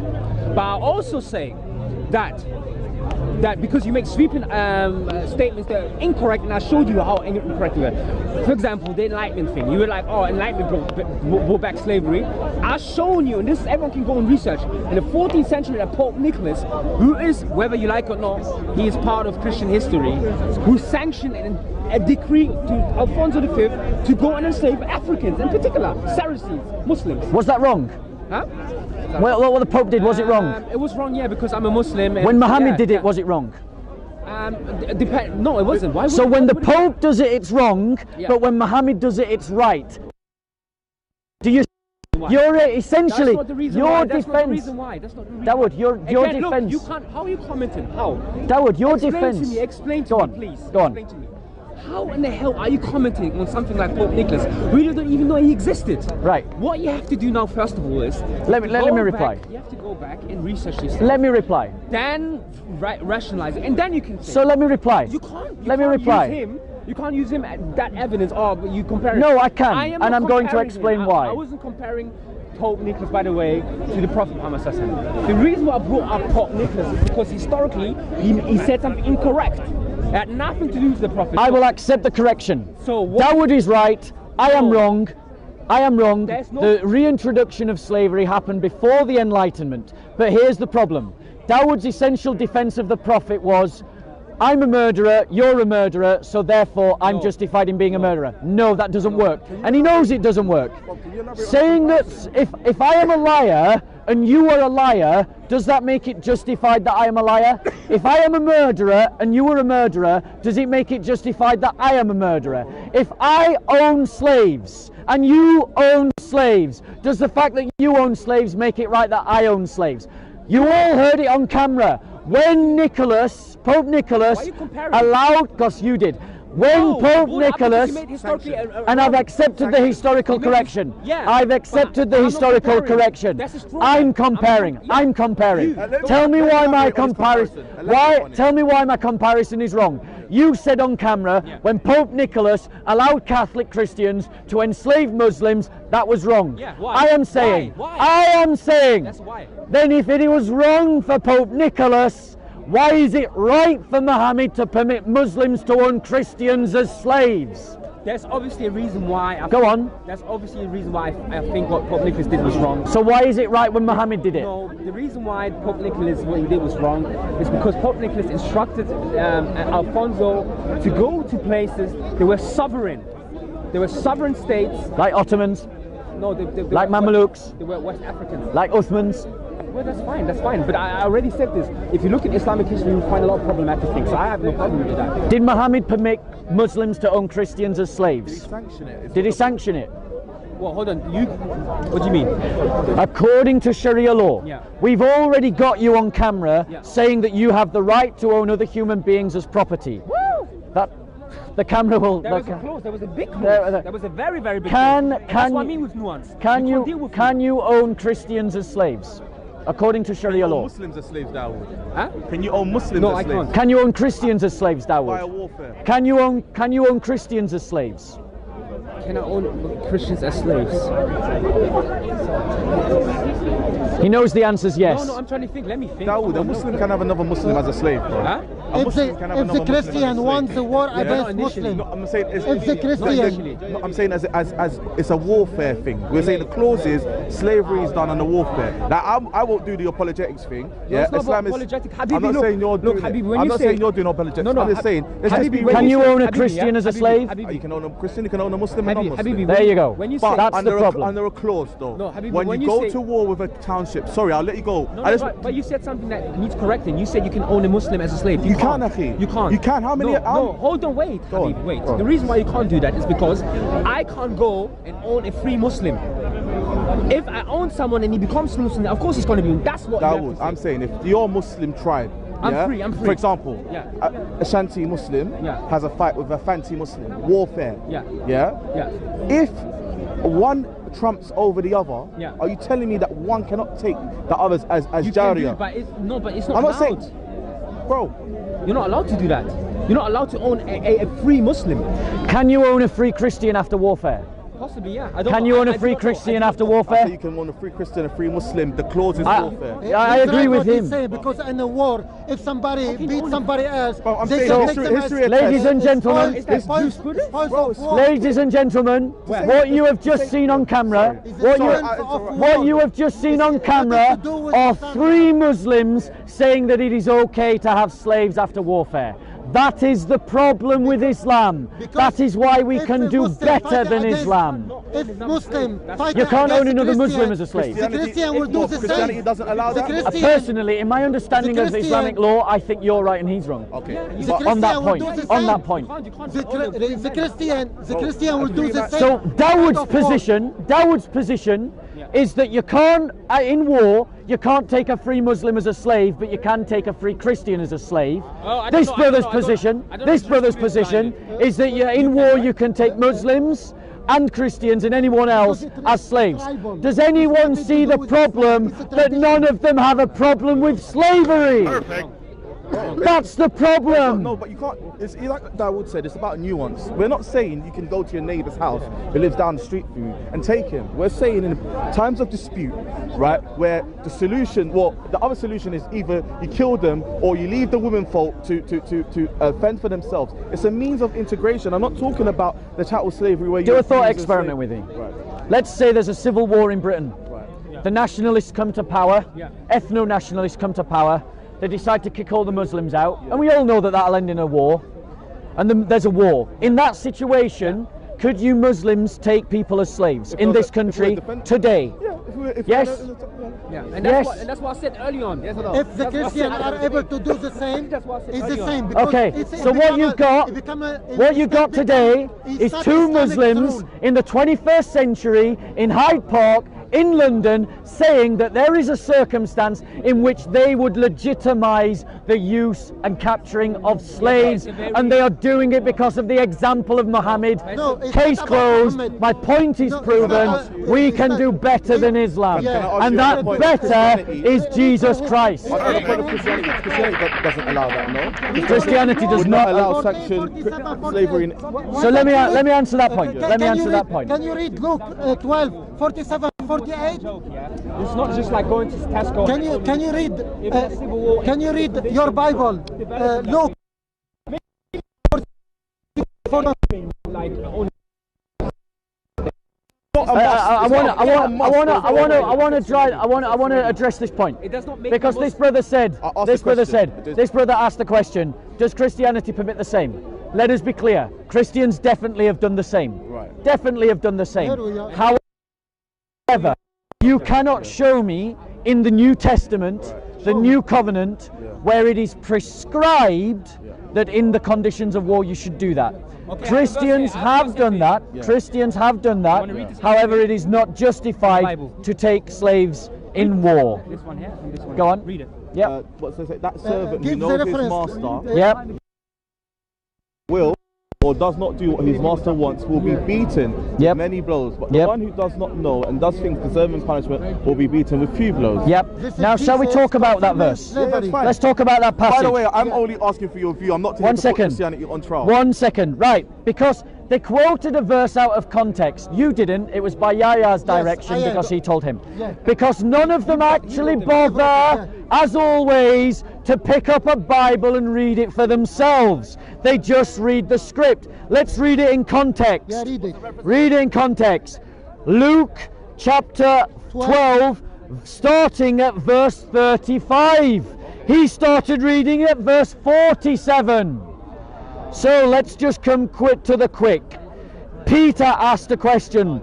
Lord, are you telling a parable to us or to everyone? So what is being mentioned?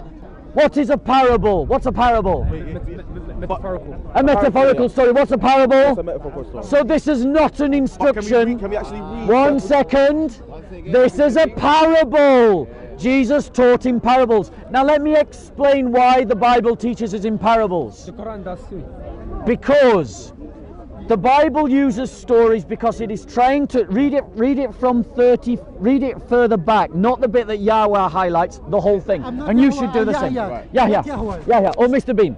Now, the fact of the matter is, right, brothers, this is what Jesus teaches in parables, and the reason why he teaches in parables is this, is because the new covenant is about becoming a particular kind of human being. Right. It's about being a certain human, a certain way of being human.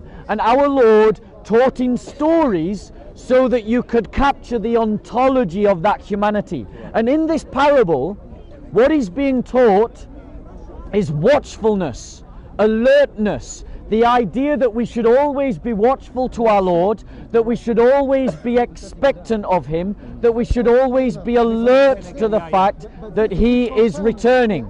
That is what is happening in that parable. What Jesus is not doing, He's using a parable, using a picture that everyone is familiar with. So He's teaching in his socio-cultural context. So in his context, Yes, slavery would have been normal, Right. but Jesus didn't have slaves, Okay. even though he could have had slaves and no one would have criticized him. Was that from a Roman perspective or a Judaic perspective? The Romans had slaves. Right. The Roman law permitted slaves, and that corresponded to the Torah law. Right. Okay. Not denying that slavery is in the Old Covenant, not denying that it is in the Torah. But what I'm saying to you, bro, is that in the New Covenant, It does away with that. it does away. There's no sanctioning, no saying take slaves. Now let me ask you this question. To your heart, which is better? The idea that says you and I are equal in dignity and I can't own you as a possession and you can't own me as a possession, or the idea that says that we're not equal in dignity and you can own me in possession or I can own you in possession. so- Which of those two is better? In a utopic situation, I would say the one where neither of us own each other is better. But I agree. You mentioned the part about us being different in rights, or a class sort of system where you can own me. I'm For going. me, I believe Take care. I believe that in warfare it is only an option. I don't think it's mandatory or a must. And I believe that it's a way to integrate a foreign hostile entity into your own. Keep the book. Thank you. I don't believe in like I said, this chattel style slavery where you oppress people and beat their backs and what have you. That's not the picture that I want. Although you can't. It's often hard to separate slavery from that because of past cases of where it's happened. Now, I'm saying in a utopia, yeah, that would be fine, but we don't live in a world where everyone is equal or everybody's treated equal. So although it might sound nice in a utopic thing, I'm saying as a very practical element of living in this day where warfare can happen any minute, I don't believe it is the better choice to not be able to So let own me ask you. slaves. Let me ask you this question. You said that it is optional, Yes. right? So if Muhammad is the best example, in a time when he could have been free of slaves. Yeah. I mean, we agree that Muhammad was in a position where if he had wanted to, he could have been free of all slaves. He could have been free of all slaves. But Correct. He did slaves. He did have slaves. Did he sell slaves? He did, I don't know about selling slaves, but like, as in, are you talking about, did he have an occasion where he did, or was that an occupation of his? There were occasions when he did. There was an occasion where he did, yes. Right. So Muhammad had slaves, he sold slaves. Did he allow his followers to have slaves? The Quran doesn't forbid it. So that's a yes. No. The Quran not forbidding it doesn't mean it employs you to do so. Right. So it's a social context was that slavery was a norm, and the Quran you're saying it's an option. Right. But the point is, your best example, even though he could have chosen not to have slaves, decided to have slaves. And don't say he was bound by economy. No. One second. Wait. One second. Go on. Because Jesus Christ lived 2,000 years ago when slavery was normal. He could have had a slave and he never did. Yeah, that's fine. But so could have the apostles, and they never did. But did Jesus Christ ever rebuke those people who owned slaves not to? I don't know of any recollection in the Bible where I can find that. But that's besides That's the point. a fair point. Allow me to address that. Remember how the Bible works? The Bible works in stories. We had that parable about being watchfulness. Yeah. So I want to try and give you a way to read the Bible, and everyone else by extension. Yeah. The way to read the Bible is you look at the stories of the Bible, and you try to see what kind of humanity is being presented to you. Fine. Right? You meditate on what are those, what is that kind of humanity. Right. The scriptures describe for us a kind of human. And that human is meant to be generous in heart, is meant to be selfless in conduct, humble in expectation and attitude. He's meant to be someone who seeks to serve, seeks to love, bases his life on hope, bases his life on faith, is watchful towards his Lord, is obedient towards his Lord, seeks to serve his Lord. He bases his life and conduct on love. This is the kind of humanity that you see in those Gospels. Now, if you are that kind of person who's generous in heart, loving, hopeful, is someone who seeks justice, is that kind of situation, bearing in mind that you've got this context of people being made in the image of God, this biblical understanding, in that kind of context, does it facilitate slavery, or does it go against the culture of slavery? I wouldn't say it facilitates it, but I wouldn't also go as far as to say that it fully negates it. One of the things I was thinking of when you were talking is let's say there was a mass manumission of slaves. You mean like when William Wilberforce and the British Empire released slaves? Yeah, because it was getting on top for them, and it was going to turn into a situation which they wouldn't have been able to handle. They didn't do it out of the kindness of their hearts. But William Wilberforce... Or when William the Conqueror abolished slavery in the 11th century England. I didn't know that happened, but there you go. Why did William Wilberforce abolish slavery in the 11th century? You told me. I don't know why he did that. It was because it couldn't be the case that a Christian could own another Christian as a slave. But they'd done it for however many centuries. Exactly. The Anglo-Saxons were weaker in their discipleship than the Normans, so when the Normans came over, they abolished slavery. Okay. Fair enough. And that was in the 11th century. But when you say that, can you define that? Because I asked it earlier as well. You said define what, sorry? Freeing slaves? No, I want you to define that movement that you're talking about. Are you talking here about state-sanctioned manumission of slavery, abolishment of slavery, or are you talking about... In the 11th century in England... individuals who were involved in slavery? So I'm going to address. In the course of church history, it was both. William the Conqueror and the Normans did it from a state level. Yeah. Saint Ovidius did it from an individual level. Okay. Saint Ovidius was doing it in the 4th century. Yeah. William the Conqueror was doing it in the 11th century. Okay.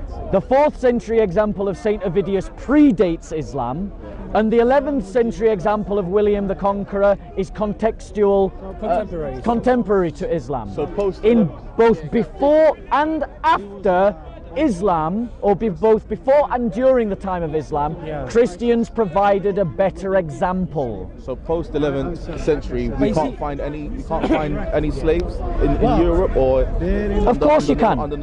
Of course you can. But what I'm saying is, there was never an emancipation movement in the Islamic world that came from the state.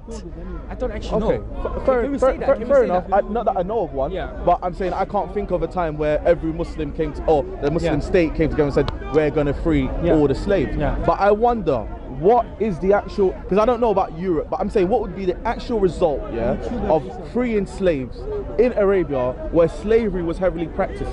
What would have been the fate of the slaves in the desert after being freed and having no refuge, no homes, no work? What is the practical? I get your point. Actually give me a practical you're saying socio-economically it would have been impractical. I'm saying, yeah, I can imagine. But what I'm saying to you, bro, is that over 1400 years, yeah, those socio-economic. Let's use America. Abraham Lincoln was inspired by Christianity to oppose the slave trade. Yeah, they released slaves. You believe he was? I believe he was inspired by Christianity. Even yes. though he clearly has quotations that show that he was as racist as every other Abraham Lincoln. By our modern context, he could be considered racist. But no offense, Muhammad would also be considered racist. Yeah, if you want to say that. When he calls Ethiopians raisin heads, if I often hear that. Bruv, if I called you a raisin head, right, I'm referencing both your shape and your colour. Okay. That would be racist, right? See, this is the thing. Would that be racist? Yeah. If I said Ethiopians are raisin heads, that would be racist. That's not what the Prophet, peace be upon him, said. Right. Are you sure? Yes. Yeah. The Prophet, peace be upon him, said, "Sam'an wa ta'an," hear and obey. Yeah. Even if. There you go. So if you say even if, that's not a statement to say Ethiopians are raisin heads. That's just to say. Look, no, it's not racist. Okay, one of the two. Let me answer. One of the two factors you have to understand is Ethiopians within that Hijazi region. I gotta go in 10 minutes, by the way. Sure. Ethiopians in that Hijazi region, are generally known for being the slave class, right? Yeah. And then they also, generally speaking, the Arabs had racism in them. So they did, at a certain point in their time, they did look down upon being black. Yeah. So the Prophet here is not urging slavery. What he's urging is hear and obey the leader, no matter if he's repugnant to you, no matter if he comes from a slave class which you don't like, no matter what it is about him, I get as long as he rules you by the book of Allah. You just said, you've just made the same problem that he made. To defend Muhammad, he quoted a pope who permitted slavery. If you simply say, yes, you did. If you simply say, if you simply say that because you're a liar, it's okay for me to be a liar. Yeah, that's not what I'm saying. Right, but hold on 1 second. Yeah, go on. You just said, well, I said Abraham Lincoln was inspired by Christianity and he freed slaves. And then you said, but we have many quotes that he was a racist. Well, I have, 1 second, I have quotes that Muhammad was a racist. Fine, so be consistent. Be consistent. So, if Tommy Robinson, right, said, obey your prime minister, even if he was a nigger, would you say that was a good comment or a bad comment? It's not the same. Why? Because nigger in its essence is a slur. You're avoiding the point he's making. What is a raisin? If Tommy Robinson said, obey the leader, even if he's a black man with a head like a raisin, I wouldn't say that's racist. So what is head like a raisin then? What does that signify? You know what you do I just said that. I just said that. What you're doing right it's just the signal. He does that all the time, but he knows what he does. Habib, you know what you're doing right now? This is what you're doing. You're commenting on the language of 7th century Arabia, and you're telling us in 7th century Arabia, the reason why I mentioned the Abraham Lincoln thing wasn't to say we've got bad, you've got bad. You can tell by the context. The point was you were saying he was inspired by Christianity, and for me, growing up in a Catholic background, I know that racism is not something which is inherently Christian. If he is, that means that when he just used the description, it's a negative term because he said even if he's this when Muhammad described the devil and he used a black man as an example of the devil, would you say that was racist? No, I wouldn't say it's racist. So you believe the black man is like the devil is like a black man? So the hadith you're going to mention is that the Prophet sallallahu alaihi wasallam said, whoever wants to know the likeness of a devil, let him look to such and such a man. Then the commentator of the hadith goes on to say, and he was a sturdy black man with ruddy hair or whatever. Yeah. That's not the statement of the messenger. The statement of the messenger is, this man looks like the devil, not because of his black skin. That is the comment of the commentator after. That is the to a black man and saying, the devil looks like this So man. I'm saying to you, you cannot attribute that to the prophet. You can only attribute that to the person reporting. Was the person that he pointed to black or not? It was black. So he was pointing to a black man and saying the devil looks like this He's man. saying it looks like the yeah. Would you say one of the immutable makes it- characteristics of that man was that he was black? The immutable characteristic of you is whiteness. If I turned to you and said you look like the devil, yeah. Well, I that's not had just- that earlier by the Hebrew Israelites. The Hebrew Israelites did exactly. If I said- The Hebrew Israelites did if I said- exactly that thing. I can guarantee you, if I did make that statement, it wouldn't be because of the color of your skin. It might be because of some look that you projected, or some sort of evil aura that I get from you. I'm not even beginning to insinuate what the prophet meant. Yeah. It just said whoever would like to see the like of Satan, he looks like this. He also similarly said, the prophet also said, I saw Esau. But he could have a pointed. brown man, handsome. He could have pointed to an Arab. He was an Arab. He was He was a a black Arab. Right. So fair enough. He pointed Yeah. to an Arab. He could have pointed to multiple different shades of people. But okay, but But he picked a black man. if we're arguing from an angle of revelation, yeah, I know you don't believe in the Prophet Muhammad, but from the perspective of the Muslim, he couldn't have pointed at any other man if his description is accurate. If he's saying this man or the likeness of this man actually looks like Satan, yeah, it's not because of his black It skin. also It said looks that like black man Satan. would destroy the Kaaba as well. Yeah. Ethiopian. No, it says that Ethiopian, not a black man. Ethiopian was a term for black people. No, Yes. come on, Yes, bro. it No, was. it wasn't. Ethiopian So are you saying he's Ethiopian, but he's going to come from somewhere else? But No, there aren't many he's white specifically an Ethiopians. Ethiopian Let's man. be honest. I'm saying historically, Ethiopian has been used for black. It's not been Yeah. used for black man. Ethiopian has been used for Ethiopians, bro. No, show us historically. a reference in Arab history where it It's a points to region. someone that's It's a a region. non-Ethiopian person speaking about blacks as Ethiopians. I have to find it. But Well, then don't make a claim if you can't substantiate But it, the bro. thing- Oh, trust me, Paperboy You're can bring muddying out the water. evidence. Yeah, no, but let him. I don't like people to bring up stuff and then say we're going to go back later. Bro, I've really got to go. Sorry, yeah. I've really got to go. Okay. Than the Adnan Rashids and the Shamsis and maybe next week we can talk about another topic. Yeah. Do you have a Bible, brother? I Encourage you both to read it, and what I would suggest to you, you have a read of it, not for the sake of finding fault. I wouldn't do Pick a passage that you want to read and you want to discuss, and the next time I'm here, come and grab me, right? And we will sit down and we'll go through that passage and discuss it like intelligent people. But you see, me and Issa, we're a bit different. You see, me and Issa, sometimes we talk about verses in the Bible that amazes The thing us. is, even when you talked Yeah. about watchfulness, there's nothing I disagreed with. Yeah. But the thing is, Yeah, I think all as of it well- is all of it resonates. Yeah. So it's the issue is not the teachings of Christ. Yeah.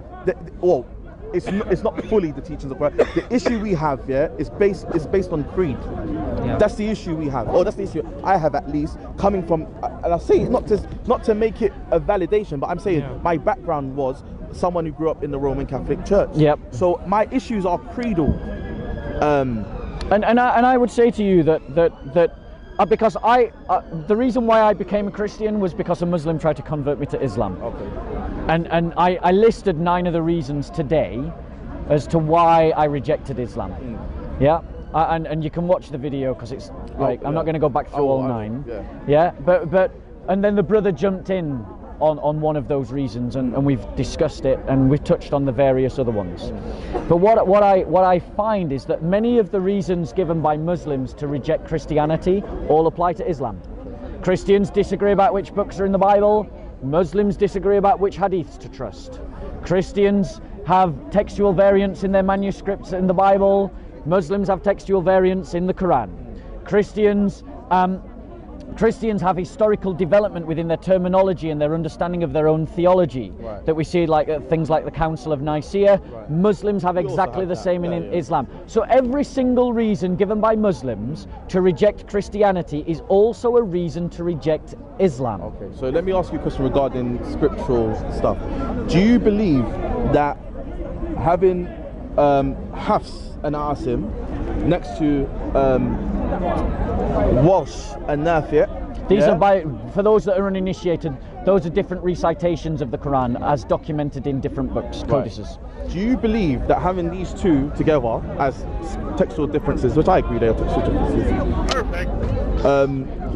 Do you believe it's the same as, for example, the Codex Sinaiticus having or not having certain parts that later Bibles have, or Revised Standard Bible and that matter of things? Do you believe that the two are like to like for you to?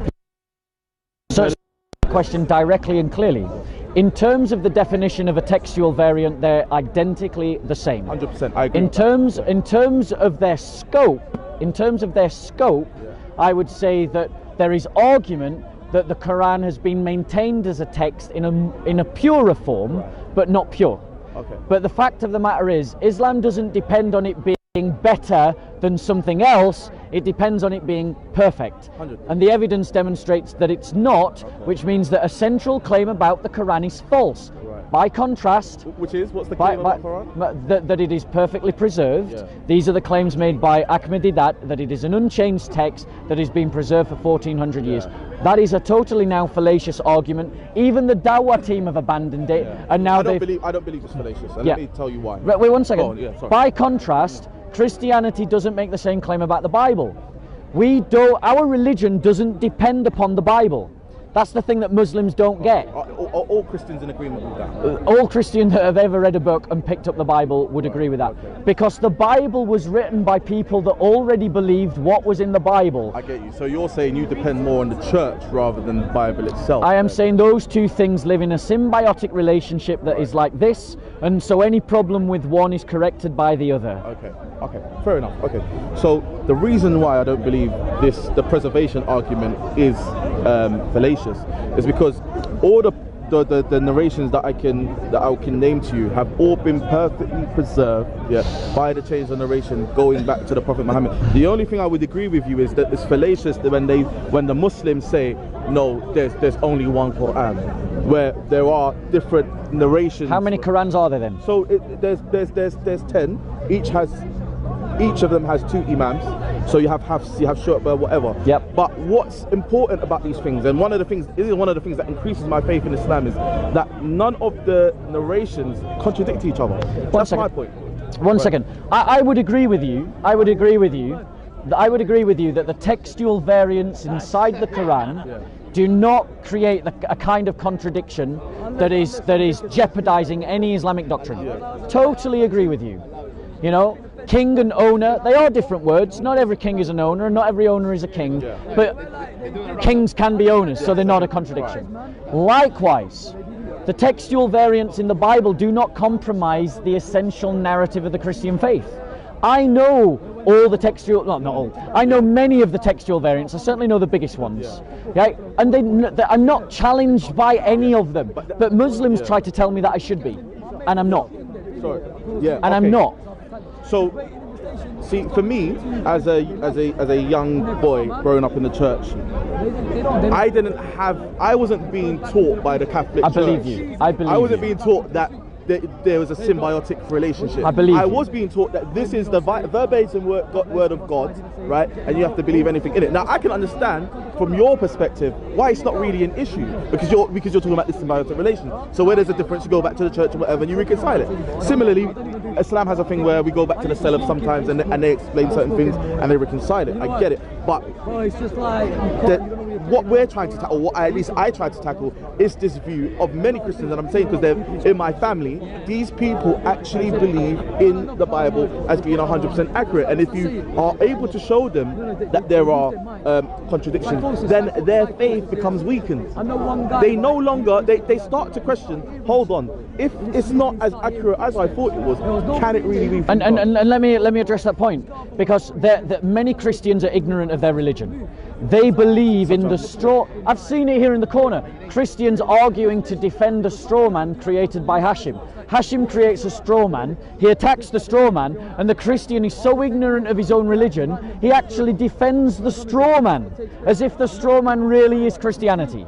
So what would the straw man? But the reality is contradictions in the Bible, apparent contradictions in the Bible. I let us just assume that they're there. It doesn't compromise the essential narratives of the Christian faith. Now, I am not convinced that there are any legitimate contradictions in the Bible. But what I'm saying is my faith doesn't depend on whether they're there or they're not. Right, okay. By It's contrast, inconsequential to you then. inconsequential. By contrast, if I showed you contradictions in the Quran, Then I'd be stuck. then what I suggest is the next time I'm here, I'll bring my Quran because I've looked for it and I haven't got it, and let's go through what I think are contradictions in the Quran. Cool. And if I can show you real contradictions in the I'll Quran, have to revise my faith. will you have the courage to revise your faith? Definitely have to. I'd have no other option but to do so. All right, then let's do that. Cool. Have to go. That's good. It's really nice to speak to you. That's good. Yeah, you look after yourself. I've avoided you too now because of what I've seen with the conversations with the other people. But as far as I can have a conversation with you like this, we're all good, man. Yeah. So let's do that. Yeah. Yeah, because I think that you are sincere in comparison to the Dawah team. Yeah, the Dawah team are insincere people. I think you're sincere, and I think that when you see the evidence, you will probably have the courage to follow the evidence where it leads you. I'd have to, man. There's no point in being wrong and strong. So. Amen. Anyway, good night. God bless. Yes. Very briefly, yes. So I'm just going to do a quick wrap up and then I'm going to go. At the beginning of this very long episode, I gave 9 reasons why I rejected Islam and stood by Christianity.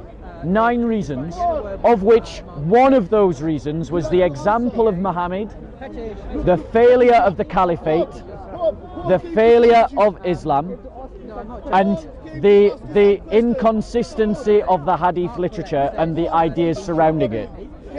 And then a Muslim came and spoke to me and we've had this big long debate. And you have seen on camera today in the 21st century Muslims arguing for slavery. Muslims defending the right to have slaves and saying that there are contexts in which they could take slaves. You have seen on camera those same Muslims trying to distance themselves from the worst episodes recounted in the hadiths about Muhammad. By contrast, I have not been ashamed of anything that Jesus said or did, even when they misquoted my Lord. It was very obvious that they were taking his words out of context and that they don't understand the Christian. Christ taught in parables, and he taught in parables to talk about the kind of human being that we should be, to give us a picture of another kind of humanity, one that is not selfish, one that is not wrapped up in himself, one that is not given over to his lusts and his own selfish desires, but one who has self-control, builds his life on love, seeks to be a service to his brothers and sisters and to his neighbour in need. The choice is very simple. Try to follow a failed experiment called the Caliphate that we've already seen has failed in history, or be part of a community that has stood the test of time and still stands 2,000 years despite the fact that there has been countless ideologies trying to destroy it. We Europeans destroyed the Caliphate. Tick to us, we win, they lost. That's a fact of history. We carved up the Caliphate like a Christmas cake and then we ate it up and turned it into our colonies. That's how great Islam is. It couldn't even defend itself from us. But the church, the Europeans, the same Europeans who destroyed the Caliphate also tried to destroy the church and they failed. The church is still here despite the attempts of the Nazis, despite the attempts of fascists, despite the attempts of liberals, despite the French revolutionaries, despite the Vikings. They all failed, the church is still here. Perfect. The scripture says that wisdom is known by its children. Look at the fruit of Islam.